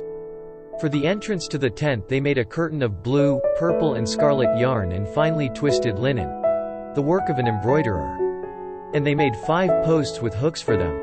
They overlaid the tops of the posts and their bands with gold and made their 5 bases of bronze. Exodus chapter 37. Bezalel made the ark of acacia wood, 2.5 cubits long, 1.5 cubits wide, and 1.5 cubits high. He overlaid it with pure gold, both inside and out, and made a gold molding around it. He cast 4 gold rings for it and fastened them to its 4 feet, with 2 rings on one side and 2 rings on the other. Then he made poles of acacia wood and overlaid them with gold. And he inserted the poles into the rings on the sides of the ark to carry it. He made the atonement cover of pure gold, 2.5 cubits long and 1.5 cubits wide. Then he made 2 cherubim out of hammered gold at the ends of the cover. He made 1 cherub on one end and the second cherub on the other at the 2 ends. He made them of one piece with the cover. The cherubim had their wings spread upward, overshadowing the cover with them. The cherubim faced each other, looking toward the cover. They made the table of acacia wood, 2 cubits long, 1 cubit wide, and 1.5 cubits high. Then they overlaid it with pure gold and made a gold molding around it. They also made around it a rim a handbreadth wide and put a gold molding on the rim. They cast 4 gold rings for the table and fastened them to the 4 corners, where the 4 legs were. The rings were put close to the rim to hold the poles used in carrying the table. The poles for carrying the table were made of acacia wood and were overlaid with gold. And they made from pure gold the articles for the table, its plates and dishes and bowls and its pitchers for the pouring out of drink offerings. They made the lampstand of pure gold and hammered it out, base and shaft its flower-like cups, buds and blossoms were of one piece with it. 6 branches extended from the sides of the lampstand, 3 on one side and 3 on the other. 3 cups shaped like almond flowers with buds and blossoms were on one branch, 3 on the next branch. And the same for all 6 branches extending from the lampstand. And on the lampstand were 4 cups shaped like almond flowers with buds and blossoms. 1 bud was under the first pair of branches extending from the lampstand, a second bud under the second pair, and a third bud under the third pair, 6 branches in all. The buds and the branches were all of one piece with the lampstand, hammered out of pure gold. They made its 7 lamps, as well as its wick trimmers and trays, of pure gold. They made the lampstand and all its accessories from 1 talent of pure gold. They made the altar of incense out of acacia wood. It was square, 1 cubit long and 1 cubit wide, and 2 cubits high, its horns of one piece with it. They overlaid the top and all the sides and the horns with pure gold, and made a gold molding around it. They made 2 gold rings below the molding, 2 on opposite sides, to hold the poles used to carry it. They made the poles of acacia wood and overlaid them with gold. They also made the sacred anointing oil and the pure, fragrant incense, the work of a perfumer. Exodus chapter 38. They built the altar of burnt offering of acacia wood, 3 cubits high. It was square, 5 cubits long and 5 cubits wide. They made a horn at each of the 4 corners, so that the horns and the altar were of one piece, and they overlaid the altar with bronze. They made all its utensils of bronze, its pots, shovels, sprinkling bowls, meat forks and fire pans. They made a grating for the altar, a bronze network, to be under its ledge, halfway up the altar. They cast bronze rings to hold the poles for the 4 corners of the bronze grating. They made the poles of acacia wood and overlaid them with bronze. They inserted the poles into the rings so they would be on the sides of the altar for carrying it. They made it hollow, out of boards. They made the bronze basin and its bronze stand from the mirrors of the women who served at the entrance to the tent of meeting. Next they made the courtyard. The south side was 100 cubits long and had curtains of finely twisted linen, with 20 posts and 20 bronze bases, and with silver hooks and bands on the posts. The north side was also 100 cubits long and had 20 posts and 20 bronze bases, with silver hooks and bands on the posts. The west end was 50 cubits wide and had curtains, with 10 posts and 10 bases, with silver hooks and bands on the posts. The east end, toward the sunrise, was also 50 cubits wide. Curtains 15 cubits long were on one side of the entrance, with 3 posts and 3 bases. And curtains 15 cubits long were on the other side of the entrance to the courtyard, with 3 posts and 3 bases. All the curtains around the courtyard were of finely twisted linen. The bases for the posts were bronze. The hooks and bands on the posts were silver, and their tops were overlaid with silver, so all the posts of the courtyard had silver bands. The curtain for the entrance to the courtyard was of blue, purple and scarlet yarn and finely twisted linen, the work of an embroiderer. It was 20 cubits long and, like the curtains of the courtyard, 5 cubits high. With 4 posts and 4 bronze bases. Their hooks and bands were silver, and their tops were overlaid with silver. All the tent pegs of the tabernacle and of the surrounding courtyard were bronze. These are the amounts of the materials used for the tabernacle of the testimony, which were recorded at Moses' command by the Levites under the direction of Ithamar son of Aaron, the priest. Bezalel son of Uri, the son of Hur, of the tribe of Judah, made everything the Lord commanded Moses. With him was Oholiab son of Ahisamach, of the tribe of Dan, a craftsman and designer, and an embroiderer in blue, purple and scarlet yarn and fine linen. The total amount of the gold from the wave offering used for all the work on the sanctuary was 29 talents and 730 shekels, according to the sanctuary shekel. The silver obtained from those of the community who were counted in the census was 100 talents and 1,775 shekels, according to the sanctuary shekel. 1 bekah per person, that is, half a shekel. According to the sanctuary shekel, from everyone who had crossed over to those counted, 20 years old or more, a total of 603,550 men. The 100 talents of silver were used to cast the bases for the sanctuary and for the curtain minus 100 bases from the 100 talents, 1 talent for each base. They used the 1,775 shekels to make the hooks for the posts, to overlay the tops of the posts, and to make their bands. The bronze from the wave offering was 70 talents and 2,400 shekels. They used it to make the bases for the entrance to the tent of meeting, the bronze altar with its bronze grating and all its utensils. The bases for the surrounding courtyard and those for its entrance and all the tent pegs for the tabernacle and those for the surrounding courtyard. Exodus chapter 39. From the blue, purple and scarlet yarn they made woven garments for ministering in the sanctuary. They also made sacred garments for Aaron, as the Lord commanded Moses. They made the ephod of gold, and of blue, purple and scarlet yarn, and of finely twisted linen. They hammered out thin sheets of gold and cut strands to be worked into the blue, purple and scarlet yarn and fine linen, the work of a skilled craftsman. They made shoulder pieces for the ephod, which were attached to 2 of its corners, so it could be fastened. Its skillfully woven waistband was like it, of 1 piece with the ephod and made with gold, and with blue, purple and scarlet yarn, and with finely twisted linen, as the Lord commanded Moses. They mounted the onyx stones in gold filigree settings and engraved them like a seal with the names of the sons of Israel. Then they fastened them on the shoulder pieces of the ephod as memorial stones for the sons of Israel, as the Lord commanded Moses. They fashioned the breastpiece, the work of a skilled craftsman. They made it like the ephod of gold, and of blue, purple and scarlet yarn, and of finely twisted linen. It was square, a span long and a span wide, and folded double. Then they mounted 4 rows of precious stones on it. In the first row there was a ruby, a topaz and a beryl. In the second row a turquoise, a sapphire and an emerald. In the third row a jacinth, an agate and an amethyst. In the fourth row a chrysolite, an onyx and a jasper. They were mounted in gold filigree settings. There were 12 stones, 1 for each of the names of the sons of Israel, each engraved like a seal with the name of one of the 12 tribes. For the breastpiece they made braided chains of pure gold, like a rope. They made 2 gold filigree settings and 2 gold rings, and fastened the rings to 2 of the corners of the breastpiece. They fastened the 2 gold chains to the rings at the corners of the breastpiece, and the other ends of the chains to the 2 settings, attaching them to the shoulder pieces of the ephod at the front. They made 2 gold rings and attached them to the other 2 corners of the breastpiece on the inside edge next to the ephod. Then they made 2 more gold rings and attached them to the bottom of the shoulder pieces on the front of the ephod, close to the seam just above the waistband of the ephod. They tied the rings of the breastpiece to the rings of the ephod with blue cord, connecting it to the waistband so that the breastpiece would not swing out from the ephod, as the Lord commanded Moses. They made the robe of the ephod entirely of blue cloth, the work of a weaver, with an opening in the center of the robe like the opening of a collar, and a band around this opening, so that it would not tear. They made pomegranates of blue, purple and scarlet yarn and finely twisted linen around the hem of the robe.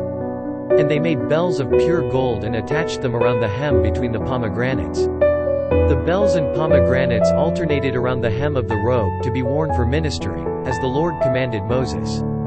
For Aaron and his sons, they made tunics of fine linen, the work of a weaver, and the turban of fine linen, the linen headbands and the undergarments of finely twisted linen.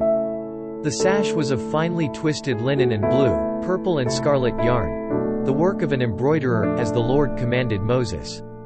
They made the plate, the sacred diadem, out of pure gold and engraved on it, like an inscription on a seal, holy to the Lord. Then they fastened a blue cord to it to attach it to the turban, as the Lord commanded Moses. So all the work on the tabernacle, the tent of meeting, was completed. The Israelites did everything just as the Lord commanded Moses. Then they brought the tabernacle to Moses, the tent and all its furnishings, its clasps, frames, crossbars, posts and bases. The covering of ram skins dyed red, the covering of hides of sea cows and the shielding curtain. The ark of the testimony with its poles and the atonement cover. The table with all its articles and the bread of the presence. The pure gold lampstand with its row of lamps and all its accessories, and the oil for the light. The gold altar, the anointing oil, the fragrant incense, and the curtain for the entrance to the tent. The bronze altar with its bronze grating, its poles and all its utensils, the basin with its stand. The curtains of the courtyard with its posts and bases, and the curtain for the entrance to the courtyard. The ropes and tent pegs for the courtyard, all the furnishings for the tabernacle, the tent of meeting. And the woven garments worn for ministering in the sanctuary, both the sacred garments for Aaron, the priest, and the garments for his sons when serving as priests. The Israelites had done all the work just as the Lord had commanded Moses. Moses inspected the work and saw that they had done it just as the Lord had commanded. So Moses blessed them. Exodus chapter 40. Then the Lord said to Moses, "Set up the tabernacle, the tent of meeting, on the first day of the first month. Place the ark of the testimony in it and shield the ark with the curtain. Bring in the table and set out what belongs on it. Then bring in the lampstand and set up its lamps. Place the gold altar of incense in front of the ark of the testimony and put the curtain at the entrance to the tabernacle. Place the altar of burnt offering in front of the entrance to the tabernacle, the tent of meeting. Place the basin between the tent of meeting and the altar and put water in it. Set up the courtyard around it and put the curtain at the entrance to the courtyard. Take the anointing oil and anoint the tabernacle and everything in it, consecrate it and all its furnishings, and it will be holy. Then anoint the altar of burnt offering and all its utensils, consecrate the altar, and it will be most holy. Anoint the basin and its stand and consecrate them. Bring Aaron and his sons to the entrance to the tent of meeting and wash them with water. Then dress Aaron in the sacred garments, anoint him and consecrate him so he may serve me as priest. Bring his sons and dress them in tunics. Anoint them just as you anointed their father, so they may serve me as priests. Their anointing will be to a priesthood that will continue for all generations to come." Moses did everything just as the Lord commanded him. So the tabernacle was set up on the first day of the first month in the second year. When Moses set up the tabernacle, he put the bases in place, erected the frames, inserted the crossbars and set up the posts. Then he spread the tent over the tabernacle and put the covering over the tent, as the Lord commanded him. He took the testimony and placed it in the ark, attached the poles to the ark and put the atonement cover over it. Then he brought the ark into the tabernacle and hung the shielding curtain and shielded the ark of the testimony, as the Lord commanded him. Moses placed the table in the tent of meeting on the north side of the tabernacle outside the curtain, and set out the bread on it before the Lord, as the Lord commanded him. He placed the lampstand in the tent of meeting opposite the table on the south side of the tabernacle, and set up the lamps before the Lord, as the Lord commanded him. Moses placed the gold altar in the tent of meeting in front of the curtain, and burned fragrant incense on it, as the Lord commanded him. Then he put up the curtain at the entrance to the tabernacle. He set the altar of burnt offering near the entrance to the tabernacle, the tent of meeting, and offered on it burnt offerings and grain offerings, as the Lord commanded him. He placed the basin between the tent of meeting and the altar and put water in it for washing. And Moses and Aaron and his sons used it to wash their hands and feet. They washed whenever they entered the tent of meeting or approached the altar, as the Lord commanded Moses. Then Moses set up the courtyard around the tabernacle and altar and put up the curtain at the entrance to the courtyard. And so Moses finished the work. Then the cloud covered the tent of meeting, and the glory of the Lord filled the tabernacle. Moses could not enter the tent of meeting because the cloud had settled upon it, and the glory of the Lord filled the tabernacle. In all the travels of the Israelites, whenever the cloud lifted from above the tabernacle, they would set out. But if the cloud did not lift, they did not set out, until the day it lifted. So the cloud of the Lord was over the tabernacle by day, and fire was in the cloud by night, in the sight of all the house of Israel during all their travels.